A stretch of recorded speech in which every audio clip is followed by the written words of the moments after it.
It's time for Twit This Week in Tech. Mark Milian is here from Bloomberg Business Week. Nathan Olivarez-Giles from the Wall Street Journal. And David Pogue. He's joining us from South by Southwest, where it's 96 degrees. We'll talk about the president's remarks at South by. We got a little gaming segment. We're talking a little bit about VR and the Game Developer Conference coming up next week. And, of course, the Apple event. It's going to be a great show. Stay tuned. Twit is next. Netcasts you love. From people you trust. This is Twit.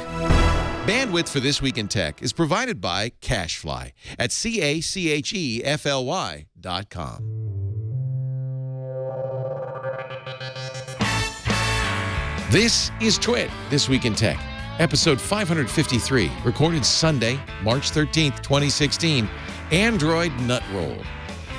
This Week in Tech is brought to you by Casper, an online retailer of premium mattresses for a fraction of the price, because everyone deserves a great night's sleep. Get $50 off any mattress purchase by visiting Casper.com/twit and entering the promo code TWIT. And by Carbonite. Keep your business safe this year. Protect files on your computer or server with automatic cloud backup from Carbonite. Try it free without a credit card at Carbonite.com today. And when you use the offer code TWIT, you'll get 2 free bonus months if you decide to buy. And by Harry's, for guys who want a great shave experience for a fraction of what you're paying now. Go to Harrys.com. For a limited time, new customers can get a free trial and pay just $3 for shipping by going to Harrys.com/twit. And by Stamps.com. Use Stamps.com to buy and print real U.S. postage the instant you need it right from your desk. For our special offer, go to Stamps.com, click the microphone, and enter TWIT. That's Stamps.com, offer code TWIT. It's time for Twit This Week in Tech, the show where we cover the latest tech news with the best tech journalists out there. We'll start with Mark Milian from Bloomberg Business Week. Hey, Mark. Hey, Leo. Great to see you. Your new beat. You're now in charge of all tech coverage there. No, but that would be nice. Oh, no. Okay. Brad Stone, actually, who Brad, is in charge of all. Yeah. He's Brad's great. He's doing a great job. I am helping get our new startup and venture capital team off the ground. That's right. All right. And, of course, when there is a Mark Milian sighting, we usually see Nathan Olivarez-Giles from the Wall Street Journal. Good to see you. Nice seeing you. Thanks for having me on. Thank you. We're both dressed for rain, but David Pogue is dressed for 96-degree weather in Austin, Texas. From Yahoo Tech, David Pogue. Hi, David. South by Southwest, direct sunlight, man. Wow. On the roof of the W Hotel, where the only place I could get a signal. So you're outside in 96-degree weather? Yes. I was trying to find a place where it would be quiet, and so they suggested the pool top, rooftop area, and I'm in the corner because it's windy. So I'm trying to not be too noisy. Your panel is right after the show today. What are you going to do? This is a Yahoo OMD joint venture. I'll be interviewing a startup creator. Oh, fun. That's great. South by, of course, starts with the interactive and film, and the music comes later in the week. How has it been so far? It started Friday, right? You know, I just arrived 2 hours, so I couldn't tell you. You didn't get to see the president. I saw him on video. Yeah. Actually, that's a big keynote for South by Southwest to have the president of the United States. I think that's got to be a first. He went to tell the techies visiting South by Southwest that we need them, that we need the tech community to get involved and help make government more efficient, more transparent. Great message, and I think it resonated well. Unfortunately, all of that completely got superseded by one of the questions towards the end of his presentation. Somebody asked him about the Department of Justice versus Apple case. And, well,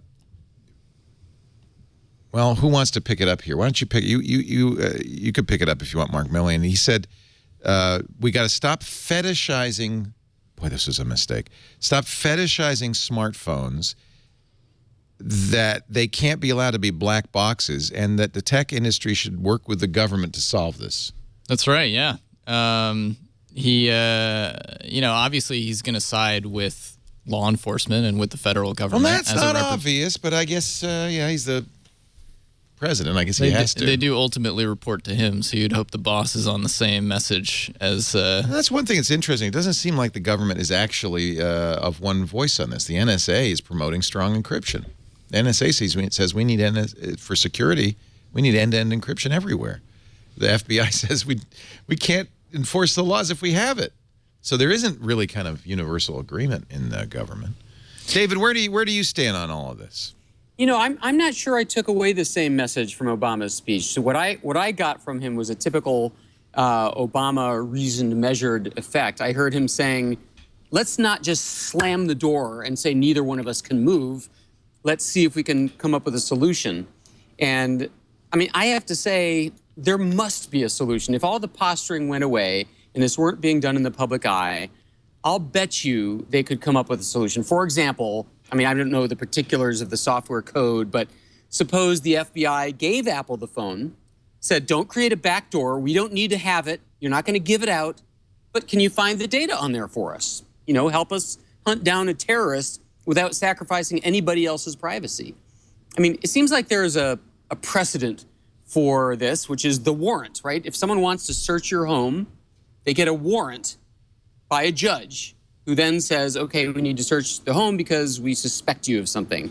So this idea of we need to pursue our investigation through your private area, it's not a new idea. And it seems like Obama's right in that there could be some compromise. That was the point, the argument he was trying to make in that, you know, throughout the history of technology, there have been ways for the government to get access to things, whether it's, you know, going to AT&T and, you know, pulling information off of their servers from cell phone data, or whether it is having a backdoor within Skype or just about any other software out there. In the specific Apple case, what they're asking Apple to do is to create a special version of their operating system that only Apple has access to, and the government would be able to bring phones to Cupertino and say, install that version of your operating system on it so that we can brute force hack the passcode and get access to the phone. What Apple's saying is that if we do that, then, you know, somebody might hack our systems and get access to that software, and then, you know, they have a key to everyone's phone in the world. Isn't it telling, though, that the FBI could do exactly what you say, David? They could say, well, just here's the phone. In fact, that's what they used to do. Here's the phone. Just give us the data. But they chose not to. I think the FBI is very interested in establishing a precedent. And the precedent that worries me, the precedent they'd like to establish, is not Apple's going to help us open up this phone, but that we can compel, using the courts, a tech company to write custom firmware. And that is, I think, what their really long-term goal is. It's not about this phone. It's about getting a tech company to do this. I'll tell you why I disagree with you, David, and with the president. The president said you can't take, and he's a politician. And politics is the art of compromise, of negotiation. And, of course, from his point of view, there's always negotiation that can go on. You can't take an absolute view on this, he says. If your argument is strong encryption no matter what, and we can and could create black boxes, I think that does not strike the kind of balance we've lived with for 200, 300 years, and it's fetishizing our phones above every other value. And I think he's missing the point. I understand that. That's a good political point of view, which is, no, we can, if we sit down, we can work this out. But it's not about politics, it's about math. And in my opinion, I think the technologists he's talking to probably are thinking the same thing. It's like the government saying, well, we don't like this 2 + 2 = 4 thing. Can we work it out? Can we compromise? Is there something we could do? Can we make it 4.5? Because the encryption exists, the math exists. There's nothing anybody can do about that. It's out there. It's done. In fact, there's a guy with a tattoo on his chest of strong encryption. There's T-shirts. And we've done this once before. The government said with munitions, or rather said that the strong encryption was like munitions. And in the mid-'90s, you remember this, David, they said you cannot export strong encryption. So what happened? And we have history as a lesson here that apparently is not being paid attention to. What happened was Netscape said, all right, well, if you're going to insist on, you know, we can't export 128-bit key encryption, we'll make 40-bit, and it'll be in all our browsers. We can't make a separate browser for the U.S. and Russia. So we'll make one browser. It'll have 40-bit encryption. And here we are 20 years later. The fact that 40-bit encryption was in that browser means we still have to support 48-bit encryption on websites, and it has become a real security problem to the point now where many companies like Google and Microsoft are trying to force this weak encryption off the internet. But it's hard to do. So this was an example of by legislative fiat, the government saying, well, you just can't have strong encryption. So what it does, it doesn't just break it for bad guys. In fact, it doesn't break it for bad guys because bad guys can access strong encryption. It's out there. It's easy. Everybody can do it. So all it does is it takes strong encryption away from normal users. Yeah, and the government has argued that, you know, Apple is doing this for marketing reasons to protect its own business. Yeah, but it doesn't matter. But I think in many ways, if this were the precedent that were set, that the government could go to an American company and say, you need to build this version of your phone so that we can get into it, that really does potentially put American technology companies at a disadvantage if people do prioritize security over all else. I mean, you know, a company like Xiaomi or, you know, Blackphone or these non-American companies could get a potentially big boost from people who do prioritize their privacy. And then Apple and Google and the other companies would be at a disadvantage. And the bad guy, it doesn't stop. If a bad guy wants to have private conversations, they could do it. Yeah. Nothing they could do about it. That's what Apple cited in the hearing was Telegram, which is this huge messaging service from the creator of the Facebook of Russia that has very strong encryption, is used like throughout ISIS's organization. And you know, you can't go to them and tell them to build a version of their software that the FBI can have access to. They're not going to listen. Well, and here's the real problem right now is WhatsApp. Forget, you know, the iPhone. WhatsApp is being used. It has strong encryption. It's owned by Facebook. Facebook acquired it, and it is not. It's invisible to law enforcement. You can use WhatsApp for crying out loud. Free app out there, and there are lots of others. There's Wire, just got updated. It's a Swiss company. It's using OTR, strong public key crypto. It's open source. How are you going to stop that?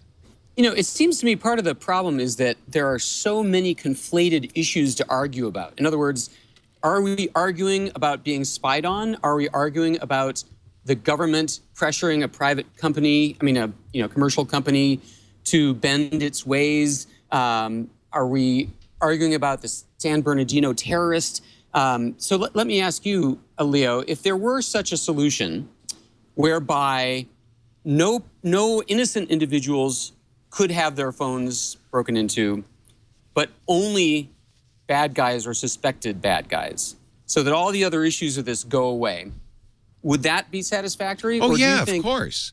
But so you're not saying even terrorists should have their privacy? Well, I'm saying you cannot limit terrorist privacy without breaking it for everyone. That's the real problem. And I understand. Look, there's a long-standing tradition, and this is a tradition we all have to support. This is what society works, that if a court, based on reasonable cause, orders a search of your home, that's legal and proper, and law enforcement can do that. And in fact, there is, up till now, there's only been, we talked about this last week, one place in the whole world that was protected, and that was your brain. The courts have held that the one place law enforcement can't force, you cannot be forced to testify against yourself. You could be forced to give a fingerprint, a hair, but you cannot be forced to divulge the contents of your brain. Courts have already said this. We're going to mark this out as a private space. The problem is, so that's why I'm saying it's not a political negotiation, because of course you should be able to, with a lawful warrant, search anything. That's what our nation's based on. The problem is it's too late. Encryption exists. And you could tell Apple not to encrypt iPhones, but it doesn't mean that somebody can't use then WhatsApp on their iPhone. Yeah, part of what bothers me about the analogy with, regular warrants and searching your home is if law enforcement wants to come into my home and search what I have access to that warrant. I can know about it. I can get a copy of it. I can take it to my legal team. With all that we've seen from what the NSA has been doing on, spying, we don't know when they're asking tech companies already for our information. Right. And that's already been happening. That is already a precedent, right? So if we're talking about, now breaking encryption to getting into these sorts of devices. Of course, the San Bernardino shooter is the example everyone's talking about right now. It's at the center of it, but in no situation is that where this would end at all. There's already been hundreds of requests that are similar, and there's even dozens, I think, from like the Attorney General or something like that. And even in this interview at South by Southwest, Obama like expanded the scope of what we're talking about here outside of San Bernardino. You know, he also brought up the example of you know, enforcing tax, like IRS taxes. He was like, everybody shouldn't have a Swiss bank account in their pockets, and so that already you know, suggests how far does this go? Let's say I don't report like my Amazon purchases on my tax return. Can they then like access my phone data to see that I purchased some stuff from Amazon and then David, do you? I mean, I liked your hypothetical, but do you think that that's possible? I just wanted to clarify what we were arguing about, because I know there are people on the internet who say, you know, no access to anybody anytime. You know, it doesn't matter if I have child porn. It doesn't matter if I'm a terrorist. It's the principle of the thing. So I was just trying to peg where you are. Yeah, and I'm kind of standing back from that argument. I'm also not anti-government, which a lot of, I think, technologists just don't like the idea of government at all, and think privacy should be universal and so forth. But it doesn't even matter. What I'm saying is, yeah, you can have different points of view on that, but I think it doesn't matter at this point. Somebody will make a strong encrypted phone. It won't be a United States company, I guess. Somebody has already made many messaging programs that are completely secure. Telegram is actually a poor choice, because it's using its own roll your own encryption, which is easily broken apparently. But there are other systems. You know, you got to figure that the government also this is a little bit of a specious argument from the government, because they've even said, well, we're not too worried. You've got the Internet of Things coming. You're going to be putting 20 things in your house that we can use to spy on you at any time. Remember that Harvard Berkman Law Center study called Going Dark, which really concluded, and so a lot of good people on that there's no problem with going dark. So I think law enforcement is not.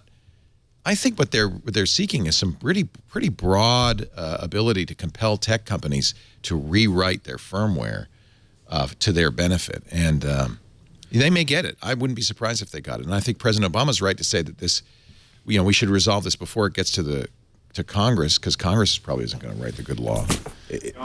I'm really also concerned about what we do here in the United States, what this will mean for other countries. I mean, I know China's watching it closely. That's something that we've covered a lot at the Journal. And there's questions about, okay, if, you know, how far the United States gets in its ability to compel tech companies to essentially create software for them to help them in their pursuits. What will that mean when China asks the same sort of thing? And then there's also been this WhatsApp executive in Brazil who was, you know, arrested, I think, for like only a day, but nonetheless, he was arrested because, you know, WhatsApp wasn't able to turn over some data that the government requested. And the company argued, well, the data doesn't exist. We can't give you what doesn't exist. We don't have it. But there's a fundamental misunderstanding on the side of the government as to what exists and what is possible and what is new. And what's there or isn't, and you know, this guy got thrown in jail for it. I think it's kind of unfortunate, because I really do feel like the president went to South by with a strong message, which was, let's get the tech community working with government to make government more efficient, more responsive. But it's gotten completely overwhelmed. You had to move, David. Are you okay now? Are you? A hotel employee needed to sweep, make some adjustments, but I persuaded him to let me stay. He's like, I got to clean this concrete block behind you. It's just too gray. I just got. Like, what the? David insists he's in a hotel. We're pretty sure he's in actually the Austin City Jail, and I'm not. He said it was time for the other prisoners to have You've been in the yard too long, huh? It's you know, it's an argument we've been talking about since this news broke weeks ago, and it's probably we've dealt it to death ad nauseum. But I was a little disappointed. I feel like the president, I understand he's a politician. He's going to expect a political solution to this, but I think he doesn't understand that it's not a question at this point of a political solution. There's the math, and the math is not, unfortunately, tractable. How do you guys think it's going to turn out? What if a judge says, Apple, you lose? Like, what are they going to do? Put 13,000 employees in jail? That will almost certainly happen. Yeah, I wonder what happens. Okay, so let's say it goes to the Supreme Court. It'll go to the Supreme Court no matter what. If Apple wins, if Apple loses, whoever loses is going to appeal. It'll end up in the Supreme Court. If they take it, and let's say they rule against Apple, who goes to jail? Tim Cook? Who goes to jail? I think Apple complies is what happens. Yeah, I think Apple doesn't want to comply, but I think Apple, if it was if it's a court order and they've appealed it all the way and they lost, I think Apple complies. They're not an unlawful company, but I think ultimately this shouldn't be decided by the courts. This should be decided by Congress. Unfortunately, Congress is going to almost undoubtedly do the wrong thing. But they've been asked before. This is CALEA is the template for this. The Assistance to Law Enforcement Act that Congress passed in the 90s that said telecom companies like AT&T must cooperate with law enforcement. That's why there's a secret room in AT&T in San Francisco, because of CALEA. There have been attempts to pass a CALEA for digital providers that have failed so far. I suspect we'll see an attempt, a CALEA 3, in Congress. And then let's play this out. It's the scenario you kind of talked about, Nate, where, okay, now any company that wants to do business in the United States has to sell broken encryption. Yep. And if you're a bad guy, then you just go buy the black phone. Yeah, I think honestly, I think it would put us at a bit of a disadvantage. I mean, I'm kind of disappointed that the government itself is doing this in such a public way, and trying to put a little fire under Apple for this, because I mean, of all the resources that they have, of all the brilliant people in the world, they can't figure this out on their own. They're very publicly saying Apple needs to do this for us, and the fact of the matter is Apple doesn't just belong to the United States. Google doesn't just belong to the United States. Right. Like, these are global companies that have their own, whether we like it or not, political and social power, and their own influence all over the world. And these other governments are going to come at these companies in similar ways. So we might like it right now because, the United States government is trying to get its own thing. But when it spreads and this becomes the norm and the practice, then there are flawed products out there for everybody. And the simple fact, I think, is that new technologies will be developed, and there will be new secret ways for people to share what they need to share and to communicate, and it'll, the bar will just always be moved. So, I think it's a little bit defeatist. I think it's a little bit short-sighted.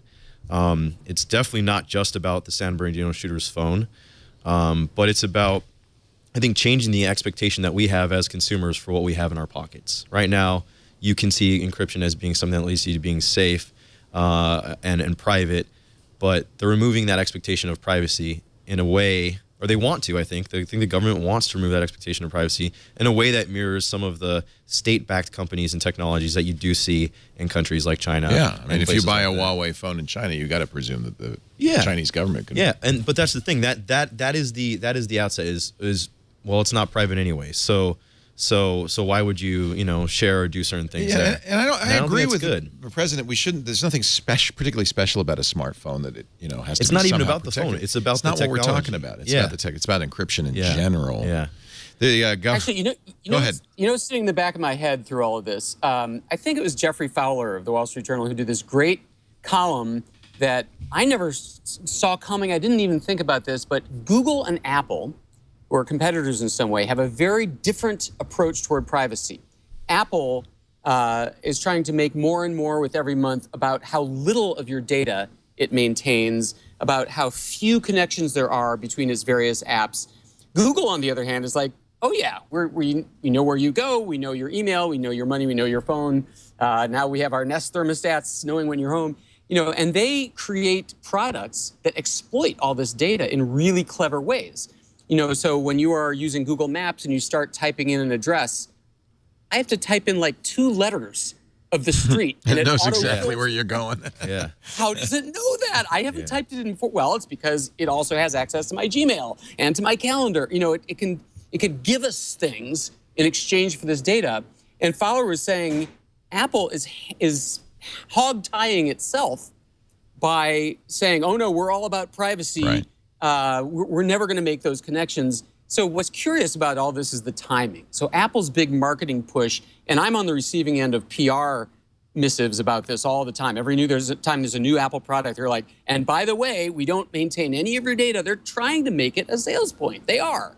And so in some ways, that's in the back of my head through all of Tim Cook's protestations about this privacy thing. They're making a big public stink about just how seriously Apple takes privacy as a competitive advantage. Well, and there's some merit to the Department of Justice saying, see, Apple's using this as a marketing opportunity.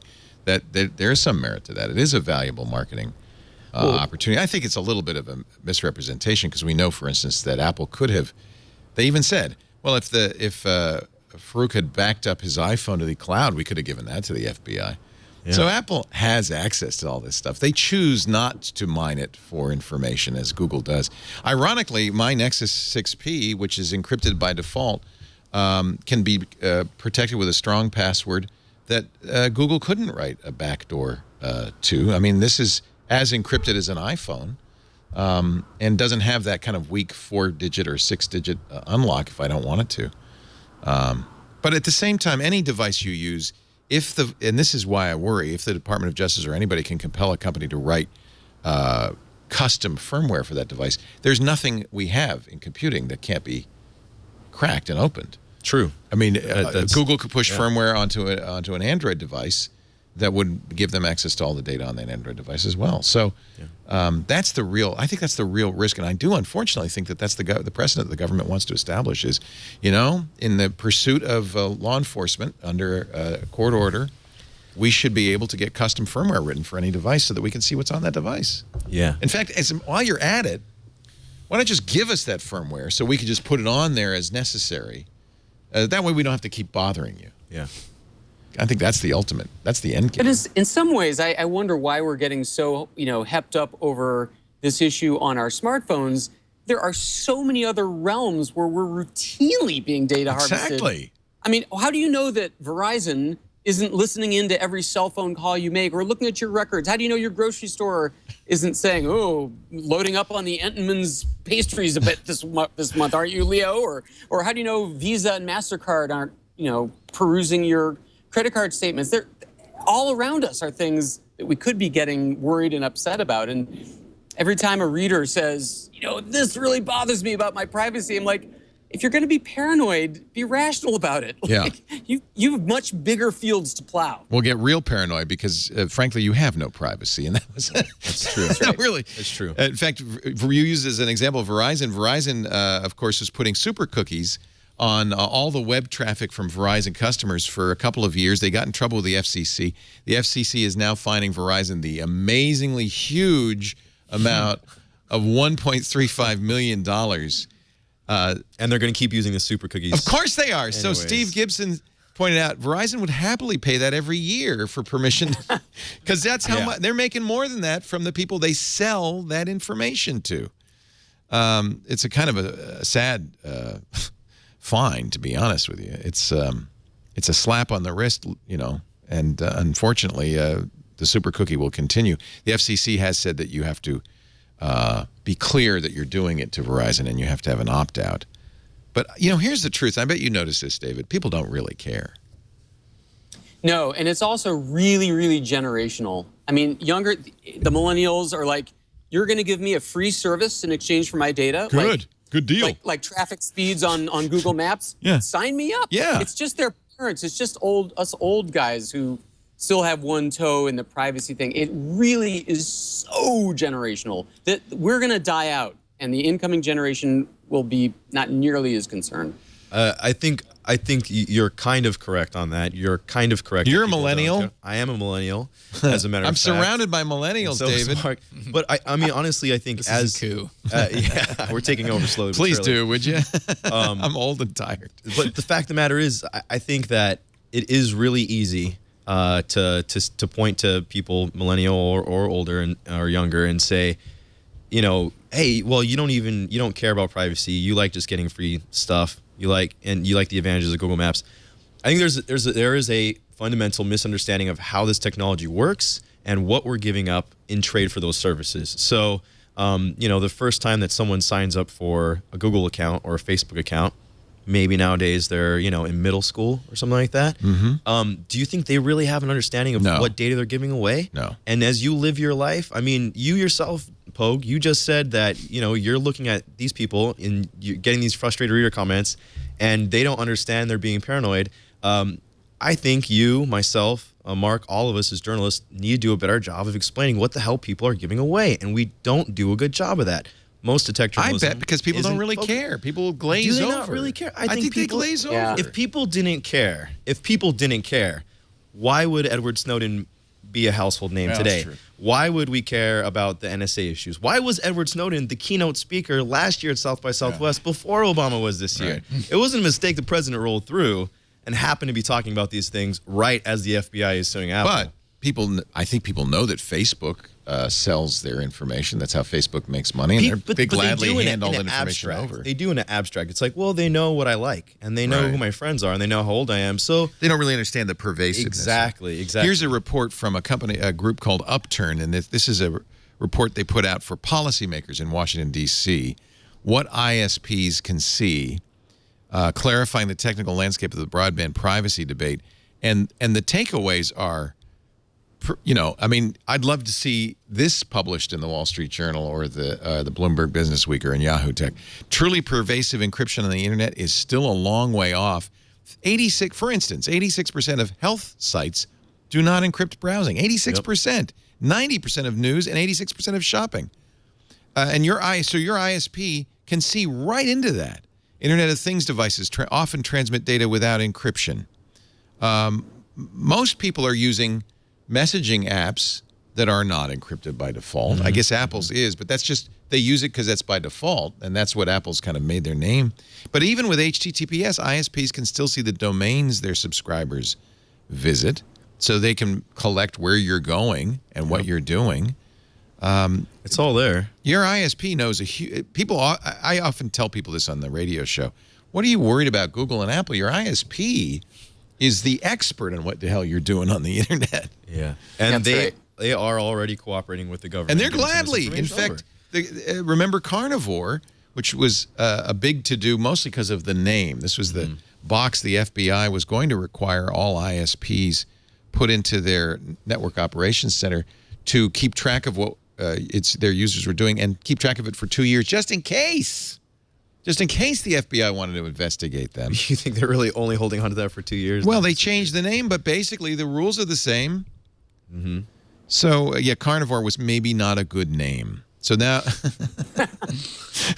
so they decided to do something else. But basically, that surveillance, ISPs are required or strongly encouraged to keep 18 months of data. Yeah, and they know everything, and they're handing it over. To answer your question, Nathan, I think there's also a big audience question about the coverage of all of this stuff. Here we are, 4 men in the tech industry, all tech writers, sitting here discussing what we think the masses feel about privacy and the trade-offs. I mean, we're not most people. We're the echo chamber of the, technogencia or whatever.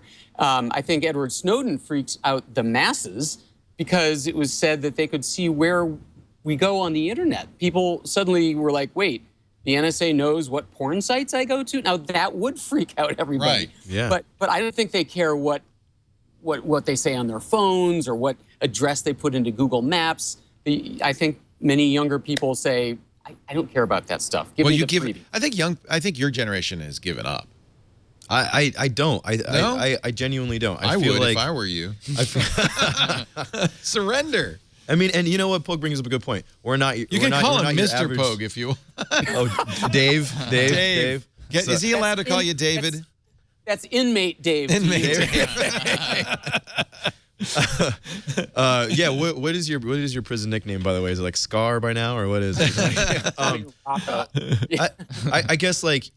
Okay, a glass half full, glass half empty, all that stuff. I mean, I look at the sort of things like, people teaming up online and, trying to do things for net neutrality and the movement around that. I look at the reaction to all the NSA stuff. I look at popular culture shows like Mr. Robot and things like that. Mr. Robot was a great example of people really getting some real information. Yeah, I mean, this is in the national dialogue, whether we like it or not. So I like to give people the benefit of the doubt and say that if they really knew what was happening, they would care. They would care, because when I've seen examples of them being enlightened to what is happening, people seem to care. Yeah. And people have lots of questions for me, whether it's my aunts and uncles, or whether it's my middle school cousins or my peers at publications, some of whom are millennials and some of whom aren't. So I think it's just like that City Hall reporter where no one reads the work that they do, and that local newspaper is wondering why they're even have that person at those meetings, and then as soon as the corruption comes out, suddenly people care. In the LA Times, we had a situation. I used to work there years ago, where they won a Pulitzer for exposing corruption in this small city called Bell. Yeah. And it was in South LA, and no one cared about Bell. But then once the exposure was corrupted, people started caring and talking about it. Yeah. I think right now we have a situation where it's easy to say no one cares about privacy and all of these things, but it's in the national conversation. It's in popular culture. We're talking about it whether we like it or not. I think as journalists, as media, the whole fifth estate concept that we're here to... It's our job. It's our job. So give them the information. Now... Don't you think they feel helpless, though, when given that information? It's like, I don't like it, but what am I going to do about it? Well, the gadget reviewer, like David Pogue, I write some reviews from time to time, like myself. Part of our job is to do that service journalism, to show them how to use these things and how to react and how to handle it. David, that's why you started Yahoo Tech, was to talk to real people about technology, right? And I can tell you, we routinely started out. We thought we would be with the zeitgeist. We had our thumbs on the pulse of the populace, and we did stories on how to set up encryption on both ends, and how to get a completely anonymous web browsing experience, and we did how to not leave tracks. We would run these stories, and guess how many people clicked on them? Yeah. Yep. It's us that cares. It's not. It's interesting because on the radio, and I'm dealing again with. Okay, we're all just tech elite here, right? The unwashed masses, where I'm dealing with normal people, and I don't spend a lot of time trying to explain how to be safe. I talk about how to be safe, but how to be encrypted or private.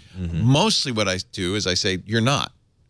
And so you shouldn't put it on Facebook if you don't want somebody to see it. It would be a mistake to assume you're communicating privately. Yeah. Unless you really take the time and the effort to, and that's the irony of all this. If you're up to no good, your likelihood of being interested in this is much higher than if you're just a normal person. I think that's the people don't seem to really understand the consequences of. I mean, they think from I think a lot of people think from almost like a 1984 like police state mindset, where it's like, I'm not doing anything bad. Right? Why should I worry? Yeah. And they'll be able to catch the people who are doing bad things. I think a lot of people feel that way, but that's not really what this country was founded on.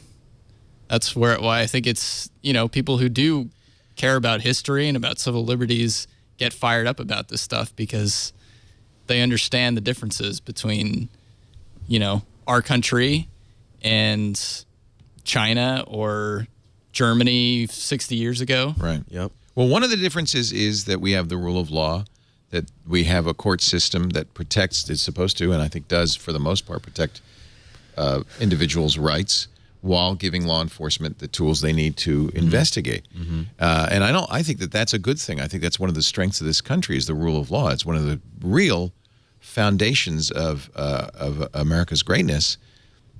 I also feel like this is unfortunately kind of moot at this point because of the ability to use strong encryption, and any attempt to undermine strong encryption is misguided. But it's I think it's a technical argument almost. Yeah. And it may be that's not an argument politicians will ever understand. They don't ever want to say, oh, well, 2 + 2 is 4 always, no matter what I think. They would like it to be negotiable. We're going to take a break. David Pogue is here from somewhere in Austin. Austin Penitentiary. It's so nice to have. It's so great to see everything going well. Now, wait a minute, David. Though, did they close down? Did Yahoo close down the separate tech channel, or are you now just folded into general coverage, or what's the latest on that? They shut down a few of the digital magazines like food and travel. So far, they haven't shut down Yahoo Tech. So we're still soldiering on. Good. Because I think you do a great job there, and it's a really great site. I'm glad to hear that it's not been subsumed. Well, thank you, good sir. Yeah. David's at South by for his panel coming up about startups coming up right after this show. So if you're in Austin, rush over there, wherever there is. I'm sure you have a guide. You can find it.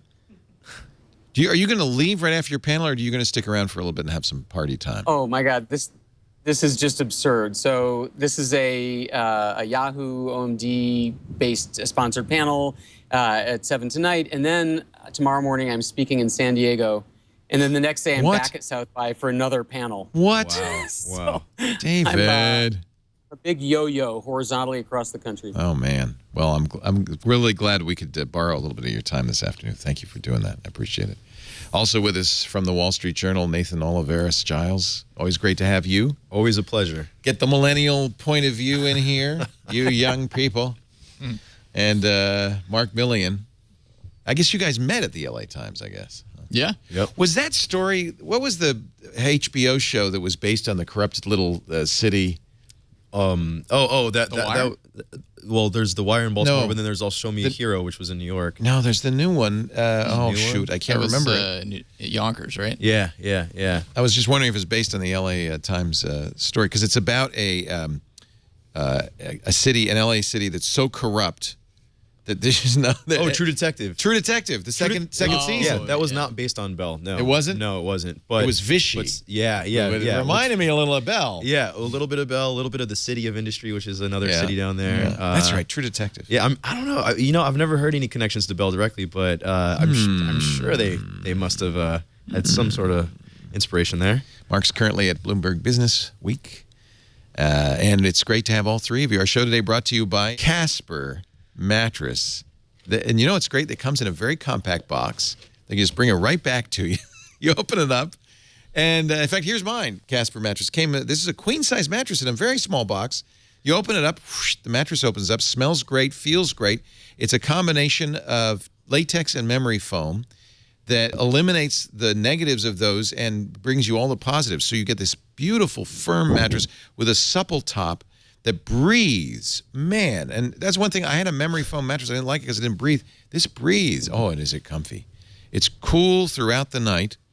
And the nice thing is you buy this online, which saves you a lot of money because they don't have a middleman. They don't have resellers. They don't have showrooms. And you might say, well, wait, I want to sleep on it before I commit. You can. You have 100 days. Buying online is completely risk-free. Casper will give you free delivery. You sleep on that mattress for up to 100 days, or 100 nights, I guess. And if you don't like it, anytime in the first 100 nights, you call them up, the courier will come, they'll take it away, refund you every penny. It is lovely. It's so nice. A good night's sleep, we're really learning, is an important, critical portion of health and wellness and a state of mind. While you're there, check out Casper's pillows. I have Casper pillows, too. I love them. Another kind of dual layer pillow that is... Get the king size because it's like a body pillow and you just wrap yourself around it.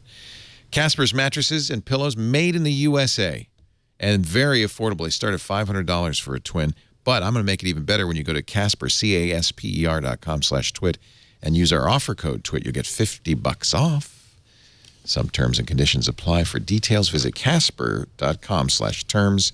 Casper.com/twit for the deal. Casper mattresses. You're gonna love them. David, did you get a Galaxy S7 yet? I have not. My reporter colleague Daniel Howley reviewed it. Yeah. I'm looking at his review. And in fact, you got a great lineup of pictures, iPhone 6 versus Galaxy S7. I've had the Galaxy S7 for a couple of weeks now. I have to say, the best camera ever. He loves it. The low light stuff is amazing. Unbelievable. And of course, it makes me interested in what Apple does in the fall with the 7, but the iPhone 7. But I think the S7 is just finally an Android phone. Battery life is great. Isn't it weird that they took away the waterproof and the memory card and then brought them back a generation later? I guess they listened, right? Yeah. But is was that a marketing strategy or something? No, they made a We're mistake. out of new ideas, so let's start bring it taking the back. features out. They made a mistake, apparently, which I didn't realize. A lot of people drop their phones in toilets. Would you want to use it after? You rinse it off. Yeah, will ever it's know. $800 you would want to use it after. These are expensive phones. Incidentally, this phone is extremely fragile and it's slippery like a fish. You have a crack on the back. I dropped it and look at it cracked. Yeah, Brutal. because it's like a little fish in your hand. It's like a little sardine. But boy, you got to admit, even with a crack, it is so pretty and the edge screen. Yeah, and, I really like that. but isn't that design. slippery? Because it's all glass. Yeah. It's like I the, find the same iPhone with 4. the iPhone 6. So it was very much, same problem. I bought this, $5 Right. thing off of Amazon that is nothing but a grip layer. That's all it Exactly. does to stop me from dropping it. I wish I had a grip layer. I needed a grip layer, but this was so new that there were no cases. In fact, I'm still waiting for my case to come, so that's why it. Little too late. Little too late. It also has a fingerprint magnet, but man, very, Just cover very the back happy. with rubber cement. That'll work great. Oh yeah. Nice. Well, I'll put it in a case, and then I won't have any issues with it. I have the answer to our trivia question from before the break. What was our trivia question? True Detective Season 2 is based on the city of Vernon, California. Hey, there you go. There Another you go. great Vernon. Another corrupt city of corruption that happens to border on the city of Bell Awesome. in southeast LA. So Vichy was Vernon. Awesome. Vernon. I love LA. I really Well, what's do. funny is for those of us who aren't from LA, we just think of it as LA. Yeah. But really, it's a bunch of fiefdoms. It's like Italy. Yes. It's not one. There's no one Italy. It's like all these little places, and it's same thing with LA. There's no one LA. It's true. People from Santa Monica don't talk to people from Compton, and people from Compton stay away from the people in Venice Beach, and the Venice Beach people are too high to care. So it all works out. Just great. I don't know. I don't know LA very well. It's funny. I've been on the radio in LA since 2004, but I don't know what I'm talking about. Yeah, it sounds like you don't. Yeah. I mean, no. Thank you. Hey, thank you. That's the nicest It's thing. kind of like anybody's how ever there are said. some people from San Francisco who don't go to Oakland and vice versa. Right. I'm one of those guys who goes everywhere. I would go all over LA. I go all over the Bay Area. Good I'm for you. Always trying to get my friends in San Francisco to go out to Oakland with me. It's tough, but I was in go Berkeley. everywhere. That's kind of like Oakland. I love Berkeley. Oakland light. I love Berkeley. It Went to a Berkeley is like concert the last Santa night. Monica of Oakland almost. It is. Yeah. Berkeley is the Santa Monica of Oakland. Who'd you see?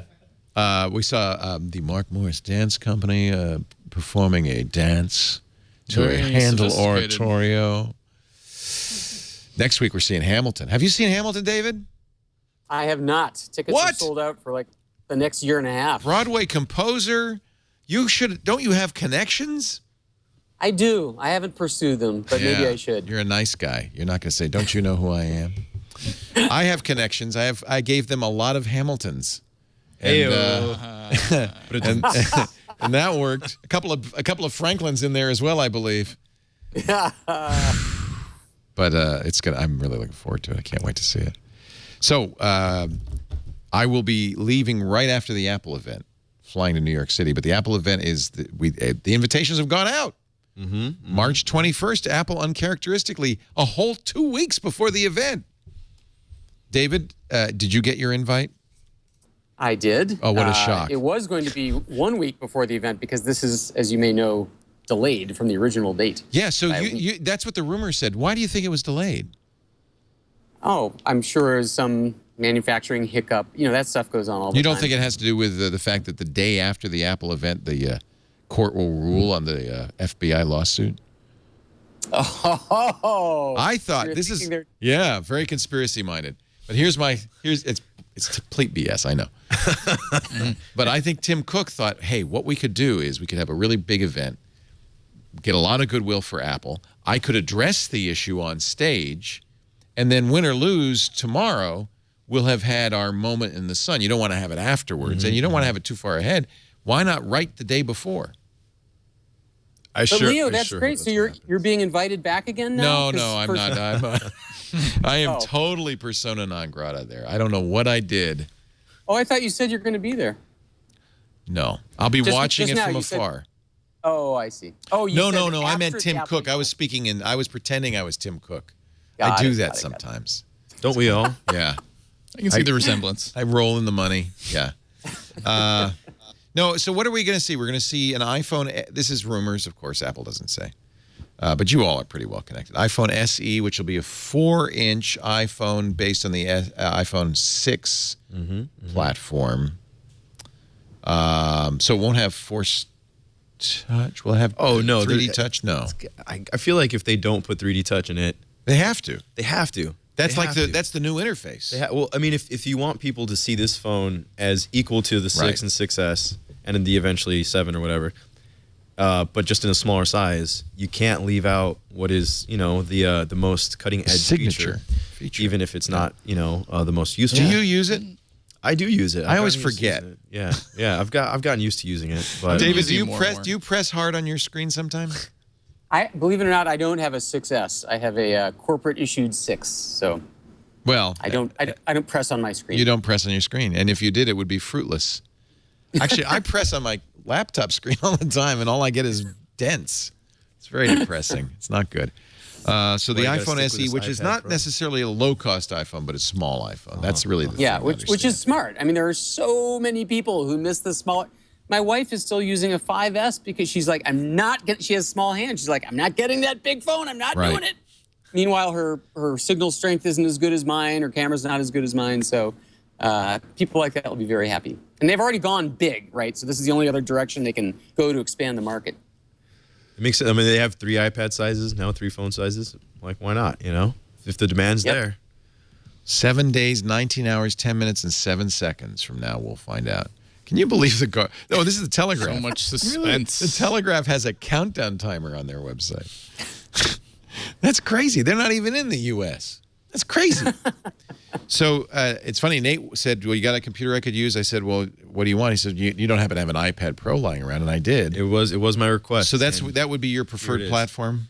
I've been using one, and I actually do like it.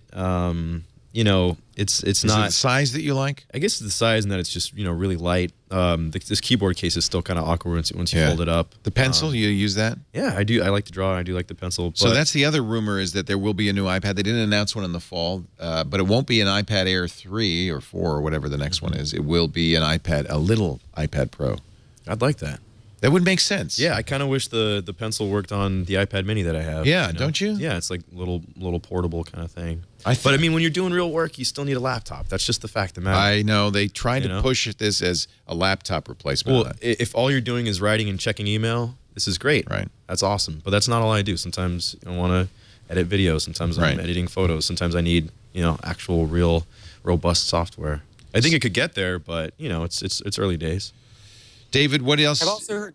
do you think? Yeah, I'm also hearing maybe a refresh of the watch.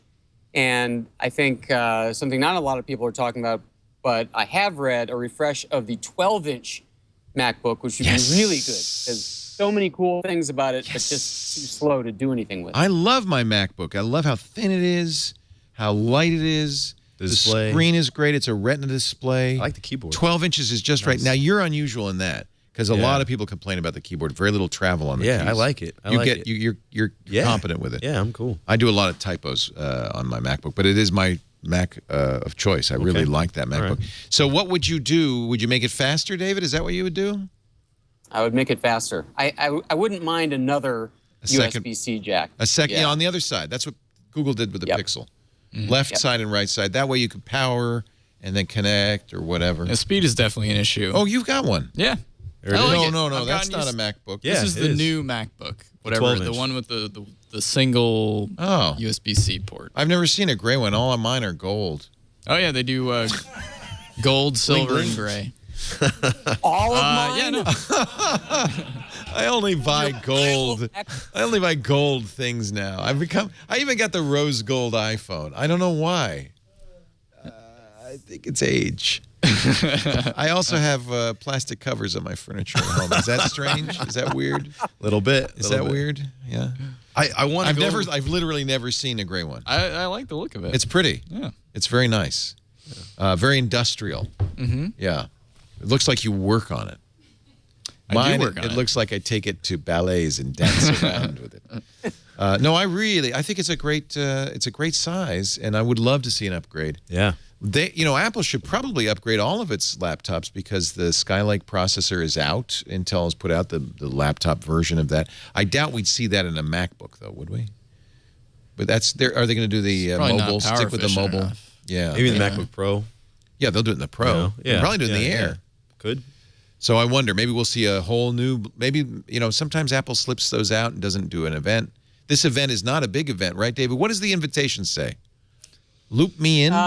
Loop us in? Let us loop you in or something. Let us like loop that. you in? Yeah. Is there anything to be made it's of that? Infinite loop in Cupertino. Oh. It's a small, intimate venue. I thought maybe they were going to release a loop for the pencil for the iPad Pro was going to be the big product. Don't They're get going to my have a hopes special event for that. Well, it's a small event. It's at the It will cost Apple $90. campus. $90 loop. That's a small venue, right? I mean, that's like a few hundred it's people. their smallest venue. They do events in. Oh, but we've been looking, haven't we, at the new theater? I'm hoping, David, maybe you can help. I'd like to get an invitation to the first event at the new campus next year. That's the one I want to. Have you seen they put the roof on the theater? Oh my gosh, that thing is looking really wild. Yeah, I was looking at that exact article. Scroll down and show some of the Mashable other had these. These are pictures Apple released, but Mashable had them all in beautiful. Oh, I see. Yeah, look at these. They're gorgeous. And that's just the theater. So the theater is actually underground, and that circular part That's the lobby. sticks up above. This is the lobby. Oh, the lobby, yeah. It's the lobby there's with no, a 360-degree no view of columns. the Apple campus. It There just you go. floats. You check in with the attendant there. What's holding it up? There's nothing holding it up. That's a trade secret, Leo. It's got glass walls. Glass doesn't hold roofs. What's holding it up? What did it say? 8 tons that thing weighs? Yeah, on glass. I'm not going in there. Sweet in architecture. That looks scary. I thought you said Apple was good at math.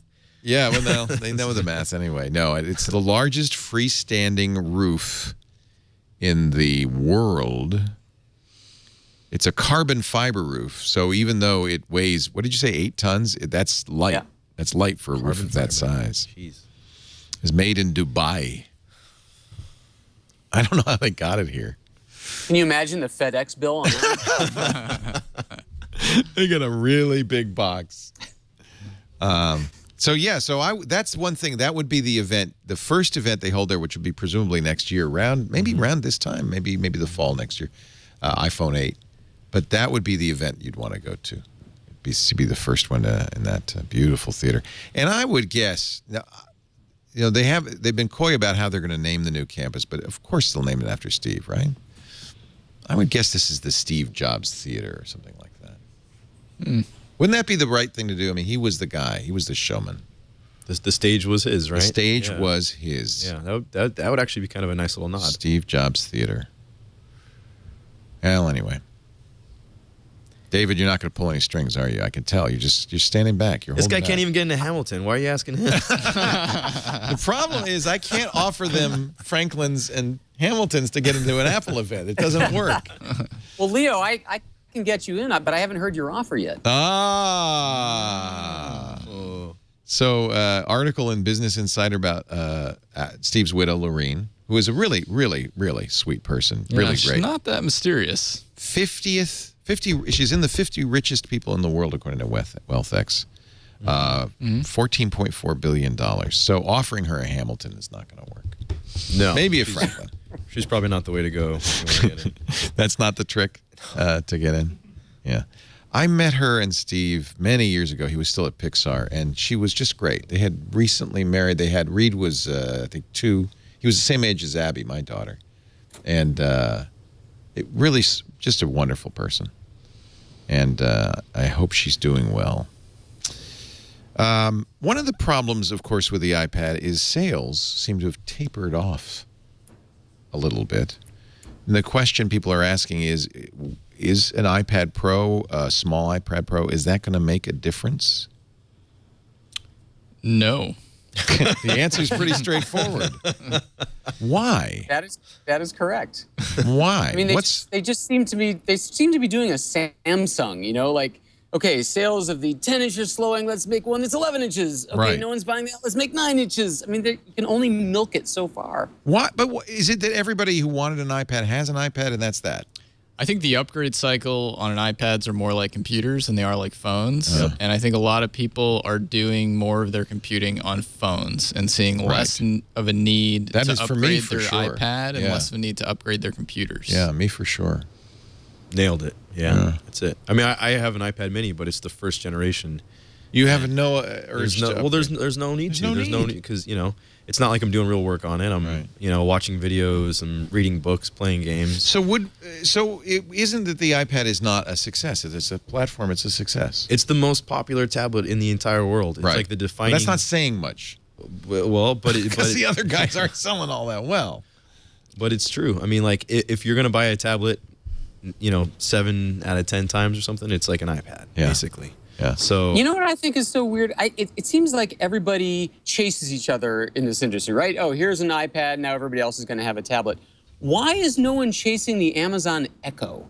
Why is there I only agree with one you on percent? that. Yeah, Sonos is now chasing it. Oh, no. They cut some staff and said that they're going to refocus They on... buried the lead on that one. That was all. I think that was all spin. We're going to lay off people. Oh, by the way, we're going to do voice. Oh, yeah, they're definitely trying to... Oh, we're going to do voice. paint Don't pay over attention it. to the fact that we're laying off people. We're going to do voice. I love. Look, I'm a Sonos fanatic. I have every Sonos every too. room in the house has Sonos, but it's hugely expensive. It's really overpriced. Let's face it. I mean, but it was the only thing that allowed you to do multi-room without echo. That it all synced up. They had some magic. and they sound really good, unlike the Amazon Echo. and The Amazon the Echo Echo is isn't not a good great speaker. It's not good. But you have to, and of course, I immediately ordered a Dot because I want to put that on my Sonos speaker. Yeah. But you have to wonder, is it too late for Sonos? There's a lot of competition. Everybody's buying other people's speakers. If you could, say, use something like a Chromecast audio to enable streaming, and I think the Chromecast does pretty good multi-room, and maybe add a Dot to give it voice, or maybe Amazon. Don't you think Amazon could do something like this? Yeah, well, I think it's probably not too late, evidenced by the fact that Amazon came out of nowhere with the speaker, and it's been wildly successful. Right. And they're working on a whole new line of them. I think, with the Chromecast and Apple's like Airport Express thing and some of the stuff they did with Apple TV on audio. Yeah, they tried this. They tried this, but people just want a device that they can plug in. Because it's a speaker, it's easy, it's straightforward. Exactly, yeah. And Apple has not really done a good job in speakers. They had the Hi-Fi, which was a disaster. The iPod Hi-Fi many years ago. That I remember. That's when I went to that event. Overpriced dock. Steve Jobs said, "I'm selling all of my high-priced stereo equipment. This is so good." That's when I thought, you know what, this guy's a good marketer. And I didn't really buy it that he sold his Macintosh tube amp and his Klipschorns. I'm sure he kept those around. You're probably right. Yeah, I don't think that hi-fi sold all that well. No, it did not. All right, we're going to take Yeah, a break. Go ahead, David. Oh, I was just going to say, there's a self-help group somewhere for people who bought Hi-Fis. the Macintosh TV and the Hi-Fi and all these things that quickly went away. The land of 20th anniversary Mac. I have one over there, David. I'm one of those guys. I have one over there, the 20th anniversary Mac. It's an amazing thing. Isn't it? It must be difficult, I think, for these companies. Now, let's put ourselves in their shoes. To make a product, spend years on it, really believe in the product, think it's the greatest thing ever, and people don't buy it. It must be very, like, you scratch your head. Why? What do we do wrong? Does anybody really understand the American consumer? Oh, look, here it comes. I bought it. I ought to get some mileage out of it. Blow the dust off of it, though. Oh, wow. And it's gold, your favorite color. Well, No, kind of gold. it's, copper, gold. Bronzish. This is when. Don't forget. By the way, the entire computer is is stored in the subwoofer. That looks kind of like a precursor to the current Mac Pro. Yeah, the subwoofer is where is the trash can. It's a Bose subwoofer, and this is my favorite part. Wait a minute, give me the connector because I love the connector. This is how you connect. This is pre-USB. This is how you connect to the subwoofer. This is like an 80 2-pin DIN. Is that what we call planned obsolescence? What the what? This is not a. You'll never see this connector at Halstead. This is what the. I think they use those in the NORAD. universal snake connector. But they had to do this because the computer, everything was in that subwoofer, and you put that under the desk, and then you had this. They thought this was the greatest thing ever. Johnny Ive did this one, right? This is a Johnny Ive. This is one of his first designs. I think this was it? And wasn't it $10,000? Oh yeah, that. So here's a hint. So did you buy this new, or did you get that on the you know what? I aftermarket didn't here? buy this. Somebody, This somebody is used. Somebody This is an gifted. eBay? Gifted. No, I didn't even buy it ever. Okay. One of our wonderful viewers. It appeared one day. I don't even know how it happened. One of our wonderful viewers brought it to us. I guess he spent $10,000. I love stuff like this, the Nexus Q, Google Glass. I mean, just these products that are full of good ideas, but the execution maybe isn't right. The Q is technology just interesting isn't because there. Google never even shipped it. No, They gave up. Well, they had some pre-sales. They shipped it to the people who bought it, and then they did they? canceled it. Yeah. Yeah. So if you actually paid for it, I You think- would have gotten it. yeah. And people went to Google I.O. got it. Yeah, I have one. Yeah. Do you use it? No, you can't anymore. They killed the Android app and support for it. It's like this beautiful art sculpture that is useless. But man, it had like a really great amp in it, and it was just too niche for its own good. But without it, would we have Chromecast? Right, exactly. All right, let's take a break. David Pogue is in the beautiful Austin area where it's 96 degrees. I don't know how you stay so cool, David. It really, I mean... Oh, seriously? I'm in the shade. By the way, it's not really a jail. There's the lovely W Hotel rooftop. Far from it. He's in the... That looks like... white-collar prison. You know what that looks like? That looks like the place in Hooli that they put you if they don't want to fire you. Yeah, the rooftop, that's You've right. got nothing to do. That's Yahoo's special rooftop office for David. He's not in Austin. He's just not going to comment on that at all. I'm just going to sit this one out. I'm having trouble with the audio. Did What? you say- You're breaking up. You're breaking up. Nathan Olivarez-Giles is also with us from the Wall Street Journal. Mr. Olivarez-Giles. Yes, sir. And Mark Milian from Bloomberg Business Week. Mr. Milian, Mr. Pogue, Mr. Olivarez-Giles. My team for this week in tech. Hey, we had a great week this week. Did you see all the stuff we did? You know what? Just in case you missed anything, we put together a small movie to show you. Previously on Twit. Alexa, volume 1. Alexa, volume 1. Alexa, volume 1. This week in Google. So Aaron Newcomb brought in this. Now, if you're a nerd, an old school nerd, you'll recognize the 20-sided dice. It's 13. Oh, that's awesome. It uses an Arduino, uses an accelerometer. And bring this to your next D&D, and you'll be a superstar.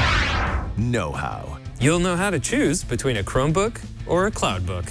If this had been the netbook would have survived back then.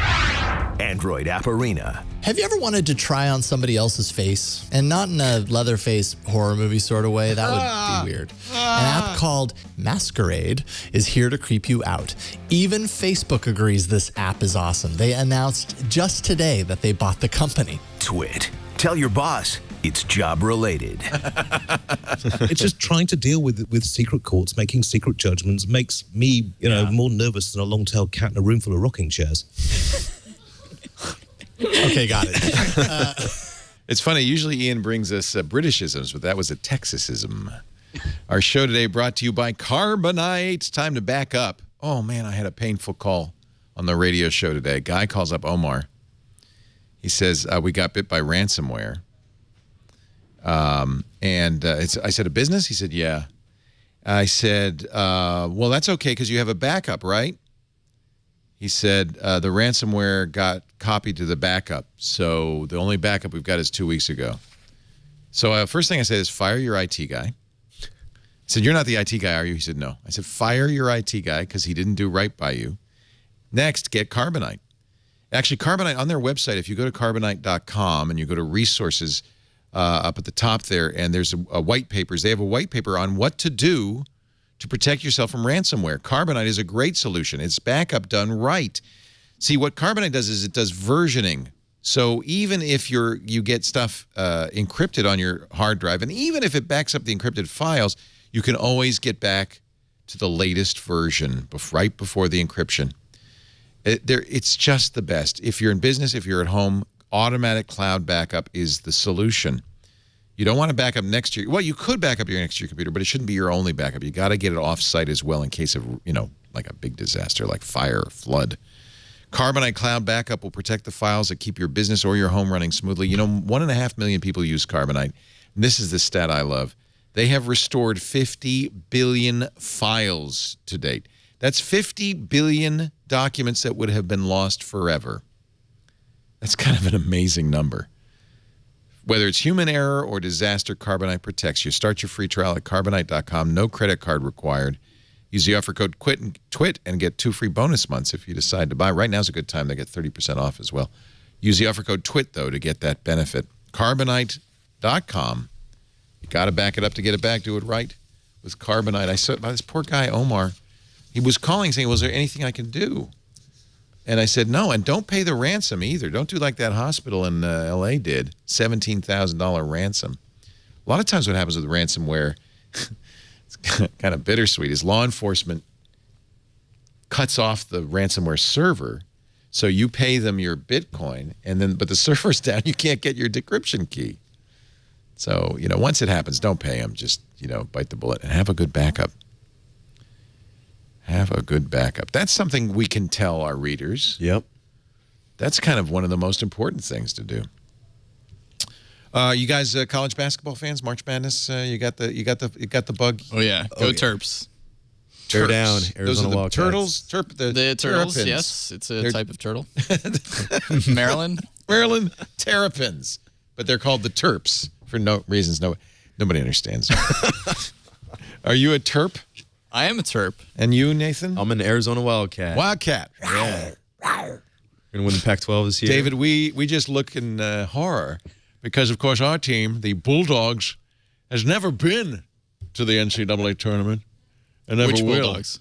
Which Bulldogs? Never will. Never will. The New Yale Haven. Bulldog. David and I went to the best school in Connecticut. Something wrong with your jaw there, Liam? Well, if you can't go to March Madness, you can't open your mouth. It's kind of like that. I say, were you a whiff and poof, David? I was not a whiff and poof. I was an alley cat. An alley cat. I had a feeling you might have been one of those great singing groups. The problem with a lockjaw like that is you can't be a whiff and poof. You can't be a whiff and poof. We're little lost lambs who've gone astray, ba, ba, ba. Seriously, if you go to a school that doesn't participate in this way, you really don't get into March Madness. True. Was there much competition between your school and UConn? University of Connecticut. Though those Huskies are too good for us. Yeah. I mean, you could adopt UConn. Root for them. We could root for UConn. I'm not rooting for UConn. David, do you root for UConn? You know what? I'm too busy playing with the Amazon Echo. We'll get back to the Echo in a second. Give you second. sports scores. Actually, there was a big Echo story. I was just going to mention that March Madness has a split screen thing on Apple TV, which I haven't seen because I haven't been watching the tournament. Have you tried it? No, I haven't actually. It looks cool. I've heard of it, yeah. They've done some really interesting things for sports with the Apple TV. That's smart. Yeah. It's really smart because those, people who watch this stuff really. I think it's maybe 60% of what I watch on my Apple TV is sports. Yeah. I can't wait to baseball because they're going to have some baseball features that look like multi-screen baseball. Got MLB, got NBA, got MLS. Yeah, nice. The Fubo soccer TV. Fubo TV just got an investment from Fox and Sky. They're blowing up. Watch a little Barcelona. Who would have thought that IPTV would have ended up being about sports? TV is about sports. TV is, but sports, which is live, is like kind of, you can watch all the House of Cards you want, but it's not. But live has always been traditionally difficult because the broadcasters don't want to give up those, they spend a lot of money. Yeah, that's where all the money's at in TV. Yeah. Oh, good. I'm glad. So you're a big Echo fan now, David? This has taken over your life. How many, but wait a minute. Let's see. Let's measure. How many Echoes do you have? Well, so here's the deal. I have the one that I was sent to review a few months ago. Yeah. And my birthday was this week, and my wife said, it's disgusting. You haven't returned that thing yet. And I keep saying, I will. So she bought me one for my birthday to replace the one that I should have sent back by now. So do you use it for music? Because I think it sounds like crap for music. Or do you actually use it to like answer, questions and the weather?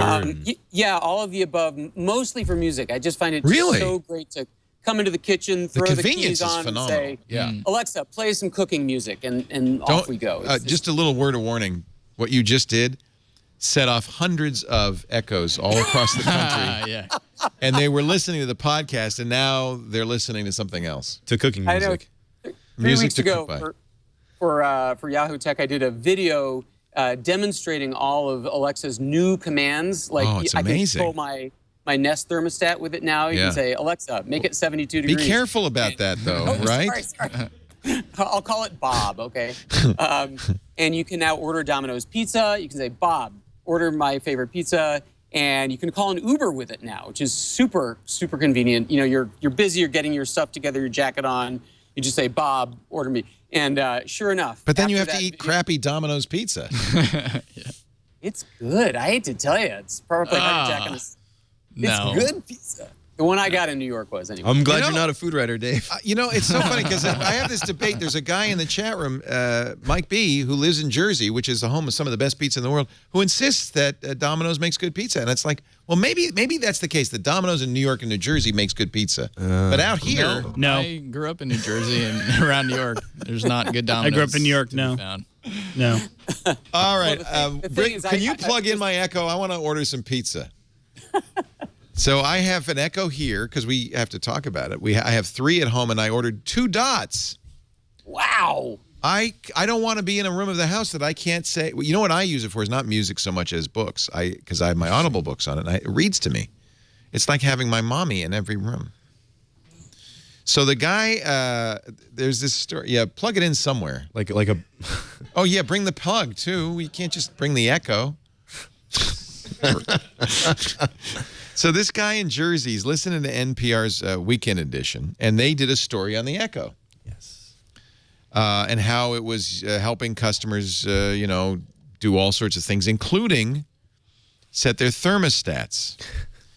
So a listener wrote in to say that he was listening to NPR on his Echo and reset his thermostat to 70 degrees.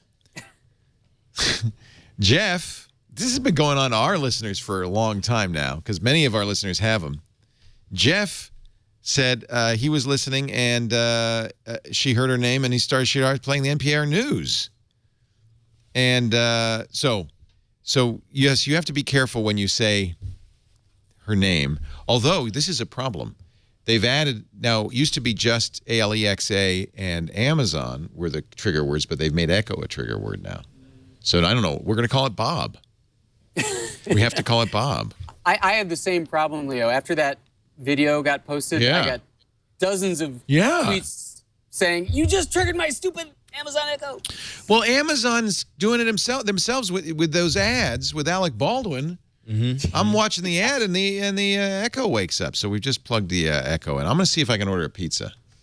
Do I have to set up an account? Probably do. You do. Yeah, you have to. All it can do actually is order either the last one you already ordered using the Domino's app, or order one that using the app you have designated as your favorite pizza. So you couldn't do it right now. You'd have to order one manually the first time in the app. Oh, so I have to do it on the phone first. I can't just. And it looks like she's trying I guess to we're just gonna have connect to right order now. 2 pizzas. Damn. She'll announce when she's. Just gonna have to set that up. I'll have to order one on the phone. Right. I could do that. And then all right, you guys talk amongst yourselves while I download and install the Domino's app. Order a pizza. You know what's a big hit at our house? I've still got kids in the house. We love, corny as this sounds, we love the joke thing. I do too. The jokes I've never heard these. They're really great, corny puns, but they're good. Yeah, and you can have it tell dad jokes. Can you do? Yeah, they're dad jokes. Yeah, I think I'd set up to say, Echo, give me a fart. Oh, it stopped listening. Maybe it thought I was rude. You'll edit all this out, I'm sure. Yeah, Echo, give me a fart. Oh, it's not turned up. Push it back. Try Nathan, give me a fart.